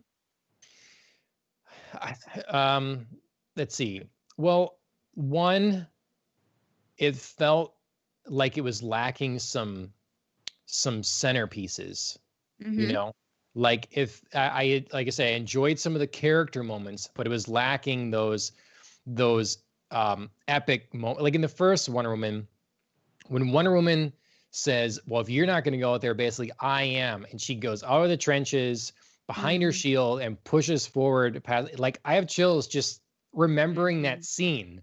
Like that's an epic, intense moment, and she Right. starts taking on like this line of defense, that's Mhm. impressive. And there's then the end boss battle, and some of her training stuff and whatever, when it's just there are these moments that are ooh and ah things that I feel like there it was lacking in this film. We I didn't know that Zack Snyder's stunt team had helped with the first one, and I feel like that really affected things Oh because when you boy. look at the fight between Cheetah and Wonder Woman, it was so lame. It was I mean, terrible. It basically was all you had was terrible. Cheetah just like kind of grab Wonder Woman and throw her against the wall. Like, and I was so impressed in the first Wonder Woman when she came in and kicked ass. Like that music, her theme hit, Mhm. and she just dismantled everyone. It's just really well done and cool. And Mhm. this movie didn't have any of that. Like Yeah. she looked very, I mean, of course she was losing her powers through Right. this, but she'll still, like, it's like she couldn't fight. She was very meek. She's not given the opportunity to do much. She had one cool moment where, again, riding lightning and then the tank, like the armored vehicle flipping and stuff. Mhm. That was it. Yeah, so I definitely do want to talk about the visual effects because I agree with you, and then I also want to add that I felt they were poorly done consistently in moments that ruined things for me. Like the S- running, right? The running was Yeah. awful. It was so awkward and just like akimbo, like limbs were everywhere, and like these like close-up shots of it were just very jarring and off-putting to watch someone be this awkward who's supposed to be, you know, like that. Amazonian like warrior type, graceful, beautiful. Yeah. And it was awkward. It was awkward when she was a little girl in that opening, kind of Olympic Games style competition that we had. And then it was awkward when she was doing the whole tank scene, and I really didn't like it. I thought actually that was one of the reasons I enjoyed the first battle between Cheetah and Wonder Woman, was because we were done with that awkwardness at least. And and Yeah. and the fight, while not as epic, was at least not distracting in its awkwardness. Um and I did actually sort of enjoy the fact that, like, Wonder Woman was weaker at that point, and there were some, like, things she wasn't able to overcome, because yes, you want your hero to save the day, but you also want them to, like, feel threatened at Yes. some point. Correct. So that was at least interesting to me. The second battle, the penultimate battle, was such a letdown, because Diana was back. She had her whole full range Right. of powers. She had Yep. the armor, and she, like, immediately shed it. You know what I mean? Like, she Yeah. had this, like, legendary armor that was supposed to be able to withstand anything. It was built for this one woman to sacrifice herself and take all of the, rage and battles and hits from men of the world. And she was just like, "Cool, I flew in on it. Bye. Here, let me just drop these Yeah. wings and Yeah. do some other lame stuff." Mm. So, yeah, I agree with you. Well, your husband's in chat. What I know, I if see him what do there. you think of Wonder Woman? You chime in, let us know what you think of that. He did watch it Uh, with me this okay. afternoon, so Okay. he should So it's fresh. yeah, Yeah. he should have some opinions too. I know I don't want to speak too much for him, but I know that he did like it. I think he Okay. was kind of coming at it the same way that you were, Hmm. that overall it was, like, very fun, um, and didn't quite deserve a lot of the, like, hate that it's been getting. I think there's been some, like, Well, negative reactions that are mhm. justifiable, but you also have to, like, temper them with, where are your expectations. I think that, because if I go through it, like it's definitely more gripes than it is Mhm. compliments. Yep. But just coming at it from, did I have a good time with the film? Mhm. And with my expectations, I did have a good time with the film. Yes. But I do feel like when I was done, it's kind of like it solidified that thought in my mind further that DC is done. Like just like they're just over in terms of meaningful, dramatic something Yeah. that really can unite people around. Like in this case, this badass Amazonian Mhm. that I felt we had in the last one, and in this Yeah. one, I mean, and again, like you say, you need to have your hero feel threatened. So I'm not like against the idea that she's losing her abilities, but we need But to be able to see her you wanted it shine too. Yeah, you wanted it to come back in the second battle against Cheetah, and that's where I Yep. think the movie let itself down, because that battle was so lame. Like, we were Mhm. watching it, and I do remember Chris being like, "Oh, okay, so she's, like, unaffected by electrocution. Cool. So Cheetah's gonna get electrocuted now." And it was just like, you know what I mean? Like, he already predicted what was going to happen, and was Yeah. just like, "Okay, well, that's the way she's gonna win then." You It know? yeah.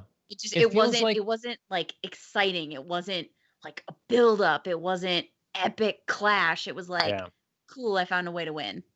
Yep. I think it feels to me like Patty Jenkins um you know, I don't like violence and can't we just all talk it out was sort Yeah. of the theme of the film. Like, Yeah. we need to fight and let's be nice Yeah. and we can just talk it out in the end and it'll be all be okay. Yeah. Um, our Yeah. words are our weapons or I something. and I mean, what superhero doesn't at some point reach out to the villain and try to talk them out of whatever they're doing? Like, of course they do. That's always what they try to do first. Mhm.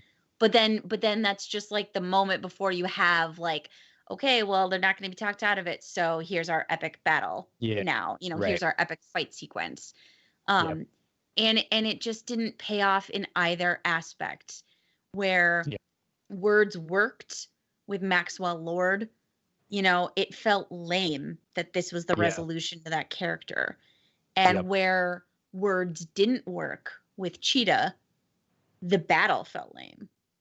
Yeah. Yeah.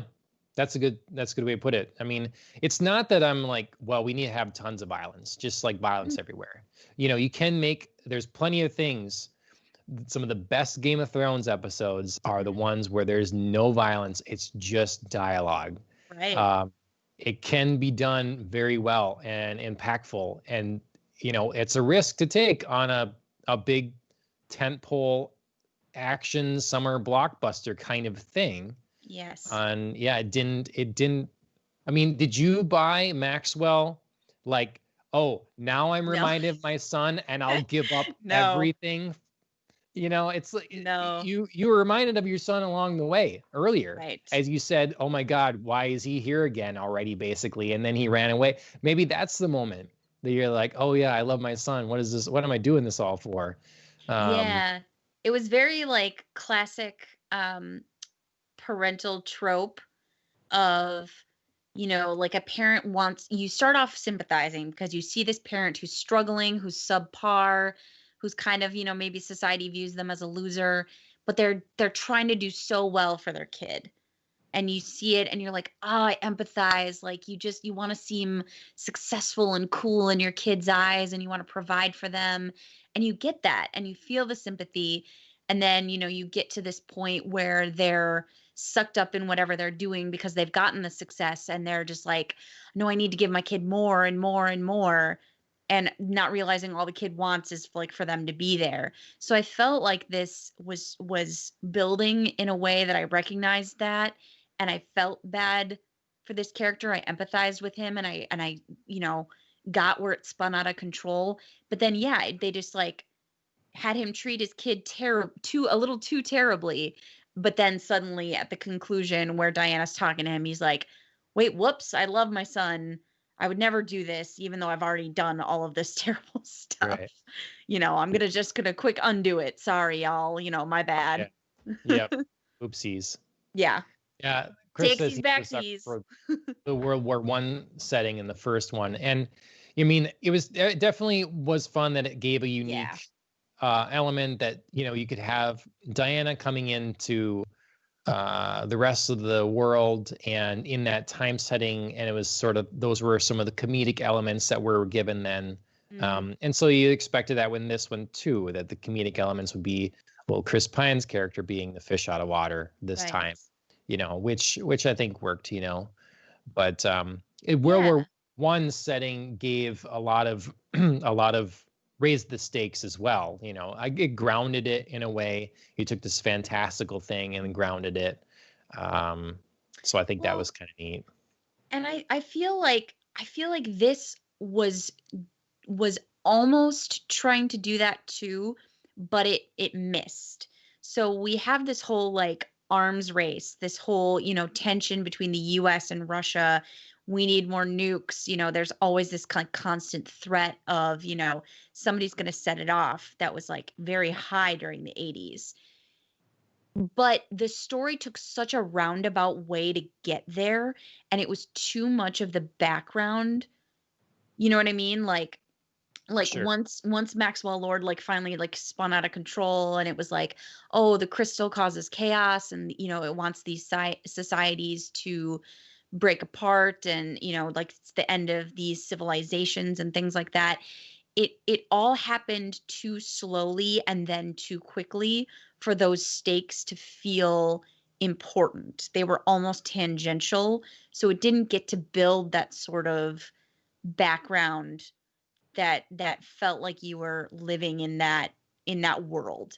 It was just Okay. too side to It's very matter. superficial. Yes, yes, it was very superficial. Thank Yeah. you. That was really the word I was searching for. So, Alan brings up a really good question. He says, why then 1984? I mean, the film is called 1984. And when right. we, like, at least when I think 1984, You I think of the think novel Orwell. Orwell, yeah. Yeah, and I think of the Apple commercial. Those are things I think of. So why, like, the first one wasn't Wonder Woman World War One. WW1. Yeah. Then it'd be a WWWW1 abbreviation. Oh boy. Um, yeah, but yeah, because it really wasn't relative, other than hey, we had nukes and tension. Hmm. But as you say, that could be any time period. Right. All of a sudden, everybody's monitoring other countries' nuclear armaments, and then they triple in size, like over in a moment, like what's happening, where you're getting these people who start freaking out. Hmm. That could be any time. Yeah. So I don't, yeah, that's a really good question, because 1984 brings up thoughts in people's minds, and none of that was like, if you think like some sort of dystopian, authoritarian, any sort of whatever you associate with 1984 in terms of Hmm. the novel, what are you saying with this film? Why isn't Yeah. it 1985? 85 is usually. Yeah. Again, I think there was like a glimmer in the sense of like these satellites that were being built that were going to be broadcast, that whole like very brief Reagan, Sure. Hmm. has this but again, not enough. You didn't Right. do enough. Um because yeah, I think without that you could just call it like Wonder Woman like the 1980s, or you could Yeah. just leave it out, just Yeah. Wonder Woman 2. Wonder Woman 2, and it happens in the 80s. Yeah. Right, Like, yeah, that's just the way it goes. Yeah, so yeah, I don't find the title I find the title, I guess, misleading in that sense where it was there, but it wasn't enough. hmm And then I found a few other things. So other gripes that ultimately Hmm. didn't wreck my experience of the film. Um, but in the beginning, Ooh. she says, "I hate guns." Wonder Woman says, "I hate guns," and I'm like, "Well, because you are greater than any gun in existence, with you all the time. You are a gun. Like you are You over are more good. powerful. You are more powerful than any firearm that could exist, basically. So it's really hypocritical for me to say I hate guns, yet yeah, because you're a super being. You don't Yeah. need a gun. Yeah. Well, but then what about like Daredevil? Like he's super against guns. Like sorry, as someone who just Well, like recently watched season sure. 2 where he meets the Punisher, and Yep. Punisher's all about guns, obviously, and Daredevil I don't think is more powerful than a gun per se. Right. I mean, he's not bulletproof, you Right. know. Right. Like Wonder Woman can face Superman one on one, and Yeah. it's a question who's going to win, you know. And it's it's just it's one of those things where a person of extreme privilege can say I hate guns, yet Right. they themselves don't actually ever need one, because Right. they have the strength of a nuclear warhead in their fist. Right. Like It's more it's impactful for like Daredevil to say it because he's not as powerful. and Daredevil he's very adamant against not killing. Like it's the Yes. way he's able to rationalize what he does, that he Right. can beat people to vegetable state, and it's okay because I didn't end their life. Right. Right. And so it's Which is another sort of specious like, logic, but still, it's his yeah, line. right, yeah, right. That's what he, and Punisher is, I have evil people that I am going to rid, and they're not going to come back. So Right. I get that dichotomy that they like to explore there, and it makes. But Daredevil's an imperfect character. He is very human. He's flawed in a lot of ways, and I Yes. like that darkness about him. That he is, kind of he has to excuse himself for why he Mhm. does this. Yeah. Wonder Woman being this like angelic superpower kind of thing, yeah, she doesn't have to worry about these kind of smaller Yeah. issues, you know. Right. Um, She's guns are beneath her because right. she's So if someone comes to rape Wonder Woman, she can just snap them in half. yeah. Any other standard person, it might have less luck with that. Yeah. A little bit less luck. So, and then there was one other moment with that, and I'll get to Chris's comment here. One other moment where I was like, just check yourself for a minute here, because Sure. she was complaining about the only thing I've ever had is Steve. Like, that's the one thing that's Yeah. been like the bright spot. And it's like, you are sculpted from clay by a god. Yeah. You can jump over buildings, you can dismantle any, like, threat that's in your path. You are radiantly beautiful. You live seemingly ageless, Yeah. for a very long Great time apartment, anyways. great job. Yeah, exactly. You got this exotic job. Like, why don't you take a reality check for a moment here Yeah. and look at anyone else that has a situation like a fraction of what you have, and realize that you're being a big baby right now. Mm-hmm. Like, I understand you have someone that you've loved. I Yeah. get that. But a lot of people do, and then lose that love too, and don't have any of the things that you have. Yeah. So, like, cool it for a minute. Yeah. Yeah. I certainly think that, there's a point where obviously, a lot of superheroes have charmed lives in some sense. Obviously, like Bruce Wayne, Yep. if we're gonna look at him, another like billionaire, Tony Stark. And nobody's saying you can't have problems. You can't be Right. wealthy and have problems. You can't, Yes. be good looking and have problems, because all superheroes are pretty good looking. So there's no thing that says, you can't have advantages but also feel, these like human emotions of despair or loss or, Yes. agony. But there's a certain point where you go, wait a minute. Yep. Yeah. So I get that. Yeah, I think again it was just like a scene not coming off the way that it was supposed to come off. And it Yeah. just wasn't well written. It just didn't quite land the way that it was supposed to. Yep.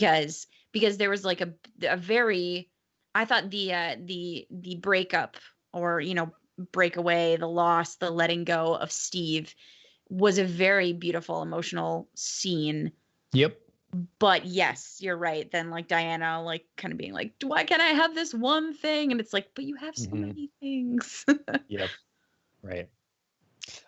Chris says it kind of seems like they're just jumbling the Cuban Missile Crisis and the 80s. Yes. And Cuban it does Missile seem, Crisis. That's exactly what I was trying to think of before what happened in the 80s. I knew it was, it does seem like count on my history husband to know exactly what was going on there. Yep, he agrees that the 80s connection was cliche. So I also I didn't. Chris says pained history teacher here. Yeah. It's tough when you do. I mean, it's a risk to take a film, particularly someone that's supposed to be a lot of fun, big tentpole action kind of thing, and then tie it in with history. Yeah. Because you're really bringing a reality to it, and you're beholden to that in a way then. You start bringing in political figures and world events. And if you have a film that's just doing it to be fun, that's one thing. You kind of make fun of things or something like that. But it's another when you're going to try to make like a serious moment with it. And it's risky for sure to do that, I think. Yeah, I mean, you end up splitting audiences, dividing them, or confusing them over a situation, or taking too many liberties with history. Yeah, Hmm. Yeah. I mean, it begs the question. Um, I think Alan put this in our chat earlier, and then now with like saying that's like the Cuban Missile Crisis in the 80s. Why couldn't this have been the 60s when the Cuban Missile Crisis occurred? Or Alan said, like, why don't we do the 70s and have like the Vietnam War as a backdrop? Like, there really was nothing to tie this film to the 80s. Hmm. I And it mean, could have been done in almost any decade, because you could have had Steve being a fish out of water in nearly any decade you yeah, wanted to. You could have been the present, you know, yeah, and we would have had a whole other set of, um, I think, touchstone moments, like Steve learning to work an iPhone or something. You know what I mean? Like, right. obviously that's been done before, but there's no reason to say it couldn't have been done here either. There's just nothing that. I mean, if they were setting up the long play, like I have no problem with them doing like each decade, if they want to make Yeah. that their thing. But I don't, did they want to make it a, they want to put themselves in the position where they can comment on each decade. Hmm. You can just tell a story within a time frame Hmm. without attempting to comment on the time frame Right. necessarily. And Hmm. so do you want to be beholden to that and start making that like a theme or a thing? Hmm. It's a tricky thing. They tie her Wonder Woman in the first one into contributing to battles in the Yeah. war, Hmm. which is cool, but worked. That's not Yeah. always going to work out. And is a tough thing to do. It's kind of neat. Then you see like old pictures, like, oh, she shows up Yeah. in, she was part of this battle. Yeah. It's neat that they do that. That's literally what I was just thinking of, that war photograph that they take, where Yeah, Diana's like in the middle of all the soldiers. Like, it was a really cool element, yeah, but could have not worked, could have right. not worked out, but it did. So do you want to tie yourself to this? And Yeah. it's haunting me now. I don't know why I didn't think of this before until Alan brought it up about picking 1984 in particular. Yeah. That I like want to. I haven't been listening to Patty Jenkins interviews, but I'm interested now. Well, yeah, I think I guess I can't speak to directorial intention. I'm not Patty Jenkins, but I think What? when it, what, wouldn't that be great? I would have No, made some you different. you would have gained a Yeah, I few was gonna say I would have made some different years. choices. I take it back. Yeah. Um, but I think part of the danger of this film being set in the 80s is the 80s are having such a resurgence in culture right now Mm, that you risk it being oversaturated because it's the 80s again. Like, you think about Stranger Things, all I could think of was Stranger Things when, they were doing that opening sequence at the mall, and like they like did the dive down like the courtyard, and like they went to the sure. arcade and stuff like that. I was like, we're in a mall, Stranger Things, Stranger Things. And then I think the other trouble that the other piece of that I thought of in doing like the 80s and like this fun like poppy neon was Thor Ragnarok, where Mm, like they have yeah. the 80s aesthetic without being in the 80s. Right. And even like flying the plane through the fireworks was very much the same, I thought, as Thor and Hulk and Valkyrie flying through the fireworks celebration being held by the Grand Master. Like, they were doing that like Mm, parade thing where they're literally flying through fireworks the hmm, same way. And I was like, man, this is like interesting. kind of being like that. This scene just reminds me of that right now. Did the whole movie? No. Yeah. But just that moment was just like, oh, it felt like a little borrowed. Um, Mm, so that's the danger, I think, that you get oversaturated. You start to reference other culture that people have already enjoyed and maybe won't do it the second time. Isn't as enjoyable watching like kind of the same thing the second time on a screen. And then you run the risk of it being tired and not being new and inventive by choosing a new decade. yeah. So, Yeah. I mean, and with the film, would that have changed had the film come out when it originally was supposed to? yeah, who knows? Just like, Who knows, I guess. because these fads come and go and can be kind of quick. So maybe it would have kind of hit a right moment or Mm-hmm. something like that. Yeah, for right on later. the heels of Stranger Things, the Yeah, right kind of, brilliant. rather than a Yep. lot later. I also notated, like, has no man ever seen an attractive woman in this film? Not in this film, they haven't. I'm pretty sure in this film, Wow. nobody has ever seen an attractive woman. They don't know how to react, even. Yeah. Like, I think, I just like, it's again starting to get into character stuff where it's just like, come on, this is a little ridiculous, okay? It's a little ridiculous.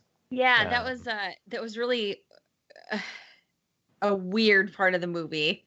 And I guess one of my sympathetic moments with Kristen Wiig's character, Barbara, when she's, being chased by this guy who has like apparently nothing better to do than loiter on the same streets night after night, drinking and trying to force himself on women.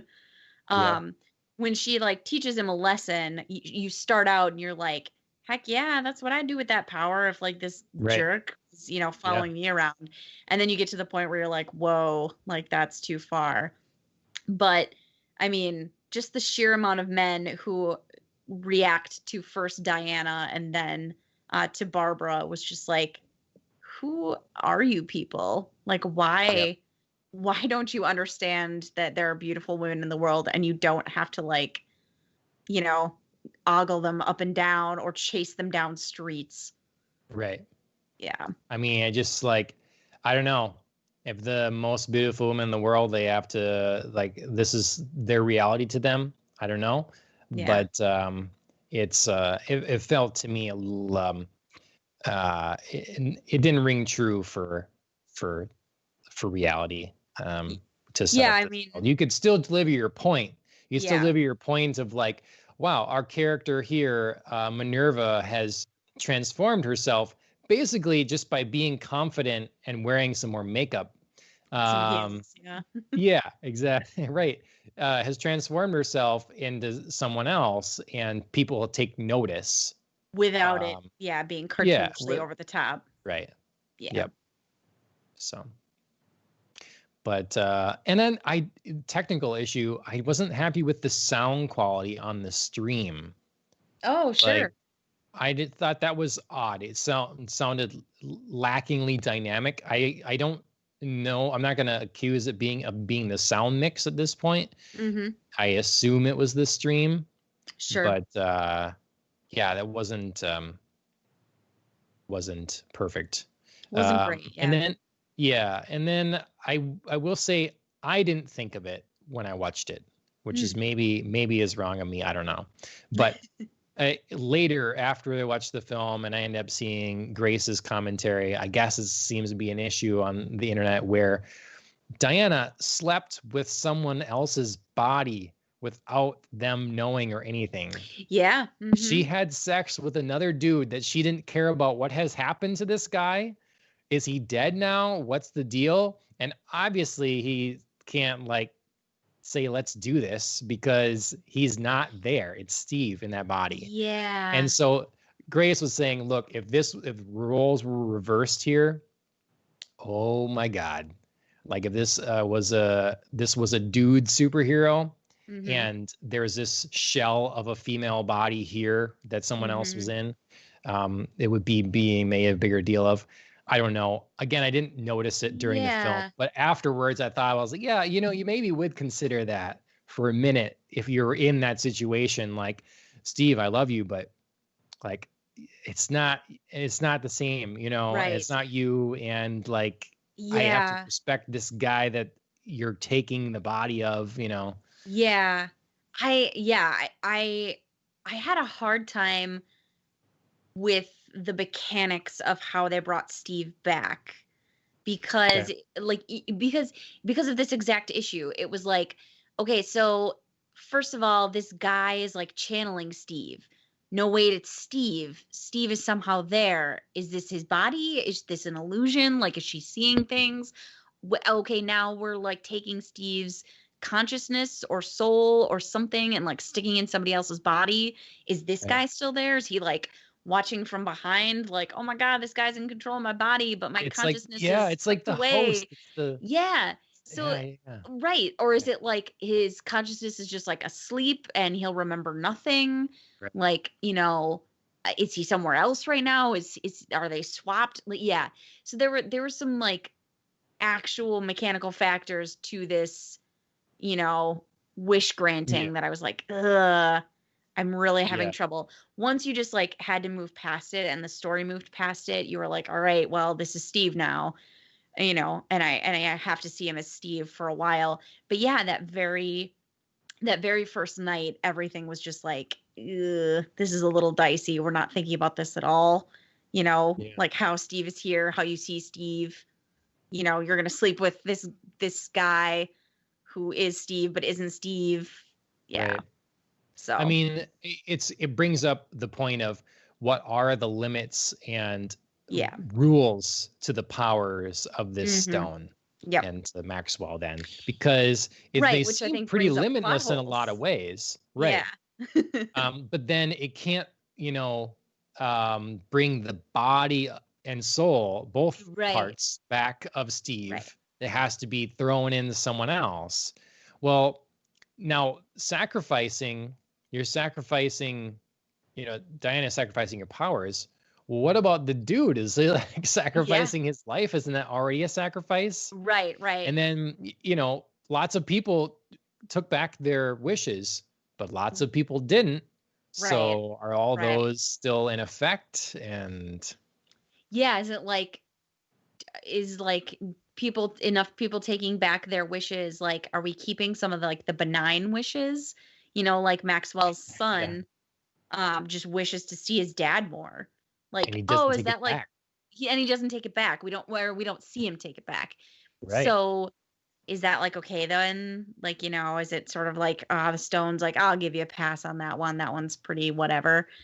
So yeah, so there are a lot of mechanics to this that I feel like should have been like big neon flashing signs.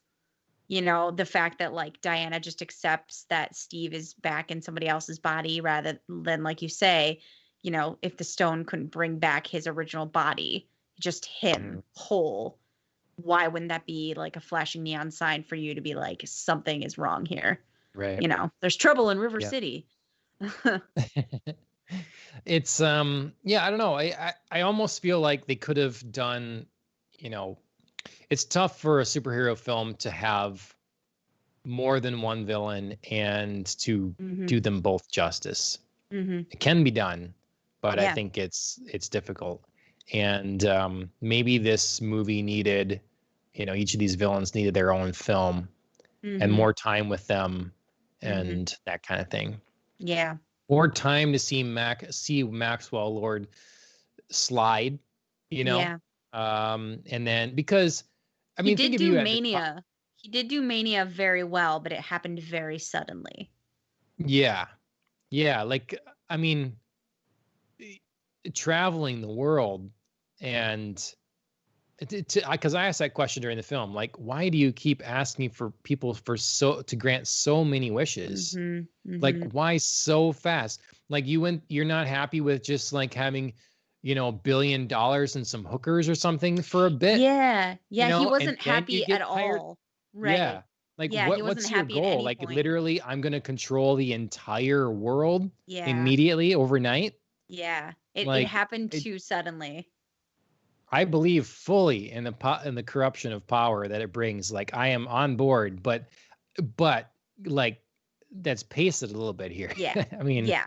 you know, because but then if someone is so maniacal that is their course of action, it just makes the switch to, oh yeah, I remember my kid and I'll give it all up now, Mhm. all the less believable. Yes. So Yeah. Yeah, I agree. I think that was something I had noted as well, kind of as watching it. It was just like this mania, this need to do more wishes and more wishes and more wishes. Like it was played well. It just didn't make sense why it existed, why there was no like, you know, my company is successful. I'm going to enjoy it for like a day, like buy, a scene where Maxwell like buys his kid a pony or they go, I don't know. He like you said, he's running around poolside with some women and has a Yep. party or something. Like he never enjoys it. It's just like one more thing, one more thing, one more thing. And you're not sure if it's like the fact that he's now like a physical embodiment of that stone and that's what's doing this at such like a breakneck pace for some Mm. reason. If it's his mania and the stone's mania, there's just not like a Yeah. logical, you know, transition. There's not a build. It's just 0 to 60. And that creates a lot of problems. Yeah. Yeah, I didn't think of that, of the stone affecting this in some way, like this Hmm. compulsion. We need something to suggest that a little more, Right, exactly. We some sort need of inner a fighting that we'd yeah, see. we need like God, this is a terrible movie, but Green Lantern, where you get the power of yellow and the power of fear, and you see this sort of like inner battle between the yellow ring, and oh my gosh, I can't think of like, Destro. yes, where he's like having a battle. It's sort of like taking him Mhm. over, and he's fighting it, yet it's like, oh, you It's the dark see that. side. It's alluring. Right, you see this outside force as a factor influencing this person. You see some sort of manifestation of that. And we didn't see Mhm. that here. We just saw him kind of going off the deep end. Um, and I think, again, well played, well acted, just not well thought out in terms of a transitional storyline. That's what Chris is saying too. It seems to him like it was the sole purpose of the stone was to grant wishes, and now you're in a Oh, body sure. that is like autonomous there, and so you Right, have the ability mobile. to seek out wishes Yeah. Yeah. You have for mobility, God. whereas like a stone, you rely on like other people. Sort Yeah, of like the One Ring, from Lord of the yeah, Rings. If it could be like a physical embodiment, it would just be like, oh, let me like travel around and get back to Sauron. Nope, now I have to like influence other people to take me there. yep. Yeah. So I mean that's possible, and it does add a level of sense to things. But But I we think had that to if infer that all of was that. yes, right. Like they don't need to spoon feed us, but we need to see that struggle to Yeah. understand that character, Oh, um, yeah. and what he's going through. So Yeah, Chris says consciousness of the stone or some introduction to the god that created it would have been super helpful. I agree. There was just like it a would have been passing interesting mention if the when they figure out. battle. Yeah. Yeah, I mean, in the first one, she took on Ares, Right. literally Ares. Wouldn't it be cool if we Right. found out the god that did this, and she had to deal with the god that created the stone in order to end the stone or Well, something? and don't they I don't like know. just briefly mention it? Like it's like so brief. They talk about it when they go visit that like crazy shaman guy. Yeah, they clearly wanted to like have use this as a thing, but then let's Yeah. not get into it. Exactly. It was just like, cool, we figured it out. Thanks. Let's go do the thing. Hmm. Yeah. Oh, I'm not going to be able to pronounce that. Alan, Baptiste. yeah, Alan gave us the name, I guess, of what they said. I see. It's not. They didn't dwell on it long enough for even me to remember the name of the god Mhm. that created it. Babajide. That's what we got. Oh, okay. Yeah. He was the Oh, guy the that guy. they visited. Oh, Okay, all okay, right. okay. But they did say who created it. I just can't remember. Like I thought the Duke of Deception was the god. Really?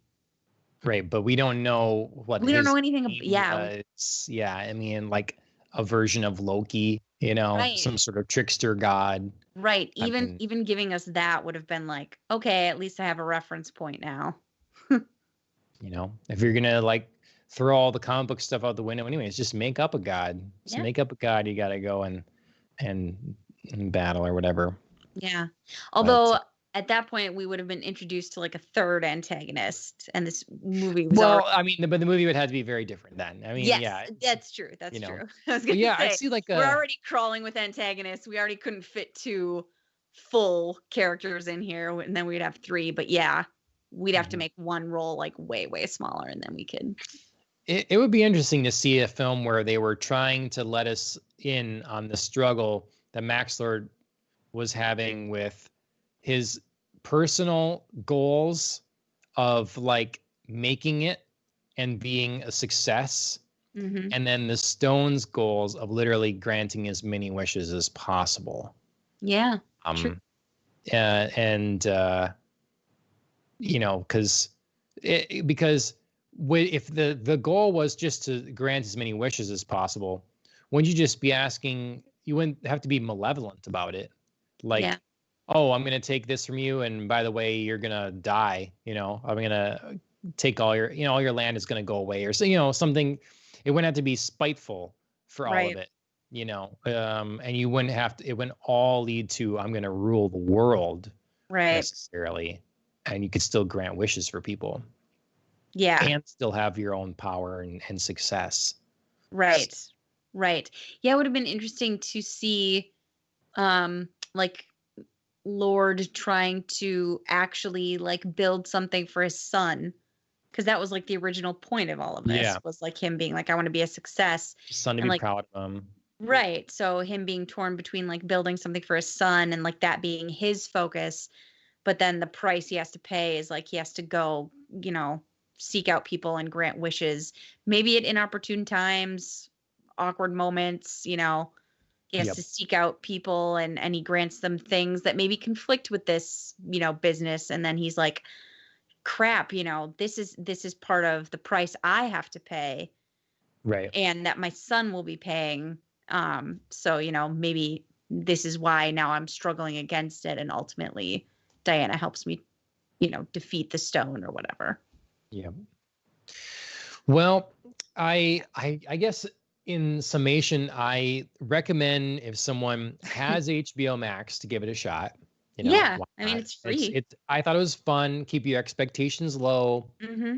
There's cool moments. I mean, hopefully, if we're saying this now, you haven't not seen it, but if you see this part of it somehow, you're tuning in right now. Yeah. Yeah, I'd recommend giving it a shot. I wouldn't pay like in outside the United States. I think it's like $30 Oh, to okay. watch. You know, Yeah, I and I wouldn't. guess if you're a family or you got a bunch of people who can gather around and watch it, but otherwise, I wouldn't do that. But Yeah. it just made me. I was because this was Wonder Woman and Aquaman to me were the bright spots of Of DC. That's DC. it, you know. And so though my expectations were low, my hopes were high, and as much fun as I had, it is a letdown Mm-hmm. overall, and it's too bad because I think that Gal Gadot does such a good job of. I mean, it's a really fun pick for Wonder Mm-hmm. Woman, and she's shown that she can do very well in the role Mm-hmm. when given the right opportunities, and yeah, I just wanted to see her really kick some ass in this film, and didn't really get that. So Yeah. For my own quick summation, um, I would say that this was a really great ensemble cast that unfortunately was let down by a script that had one too many plot holes and gaps, um, and some visuals, some technical issues that did break your concentration from the movie. Overall, like a very fun, kind of popcorny flick, if you didn't think too hard about it. yep, Um, but yes, it's something that you can watch and enjoy for free. Don't go out of your way. And a bummer for DC because yep, Wonder Woman, I think, was what they were pinning a lot of their hopes on. yep.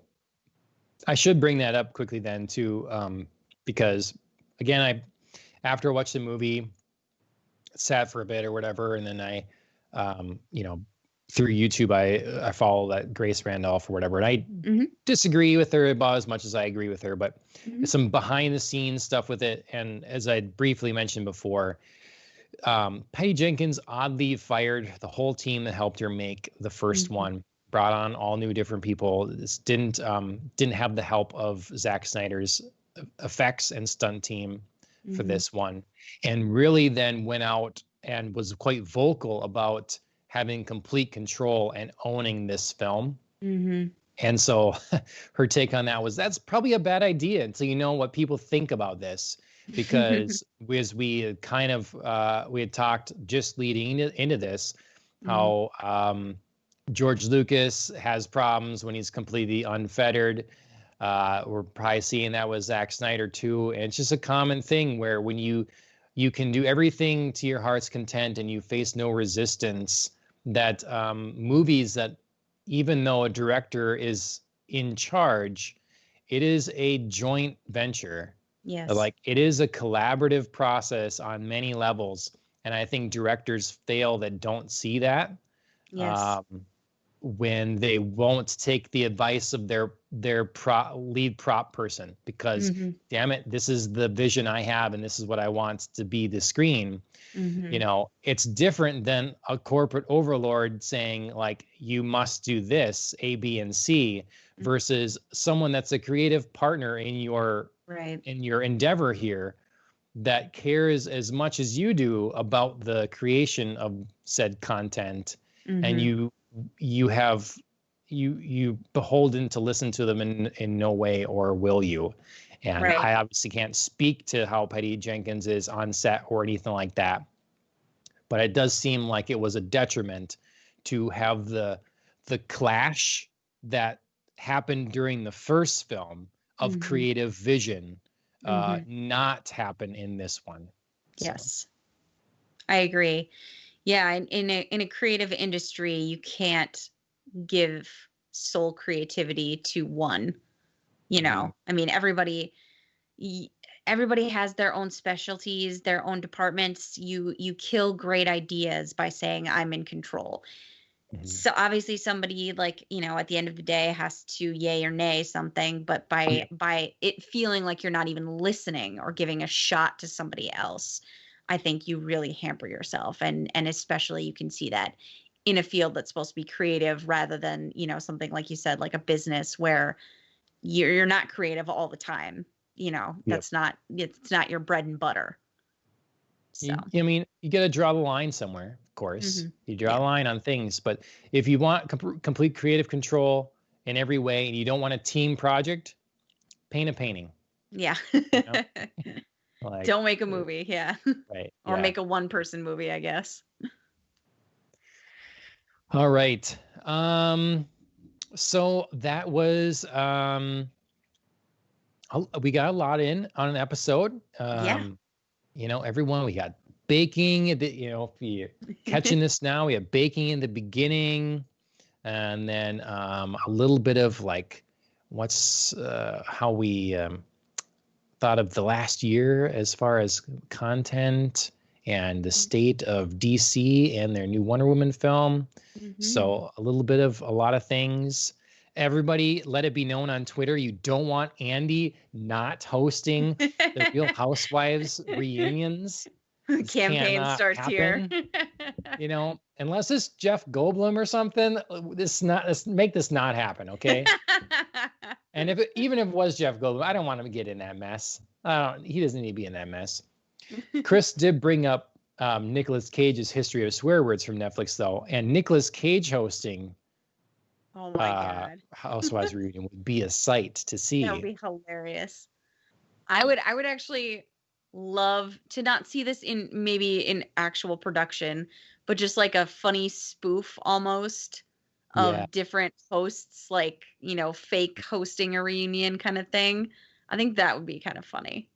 and I mean Like they could do a Real celebrities like House Husbands yeah. of Hollywood, Yeah, and and just like Nick cycle Cage can through. definitely be one of them. Yes. Yes. Yeah. That would be very funny. All right, we can do that. You can allow that, huh? Yeah. Mhm. Yep. I mean, I get the final word on who hosts That's right. That's that right. for sure. So, Twitter campaign starts here. yep. All right. Thank you everybody for tuning in. Thank you, fitness trainer, for popping in to say hello. Thank you, Mr. C. Stewart, for popping in to give your feedback and comments. Um, Thank you to Killing the Flower for creating our theme song. You Mhm. can find their content on YouTube and Instagram and Spotify. We try to do this once a week. Let us know if you have suggestions on things we should cover. Otherwise, we've covered a lot already. Mhm. Westworld, Doom Patrol, The Boys. I Mhm. mean, a lot of things in the past almost year now. It's going to Yeah. be a year pretty quick. Yeah. So, It'll be official in January. yeah. So it's coming up quick here. Um, Let us know what you think. Subscribe here on Twitch, subscribe on YouTube, Mhm. follow us on Facebook and Twitter and all that sort of thing. Share, comment, like, all that. Yes. And otherwise, thanks again for joining me, Andrea. Of And everyone have course. a happy new year. That's right. Bye 2020. Cheers everyone.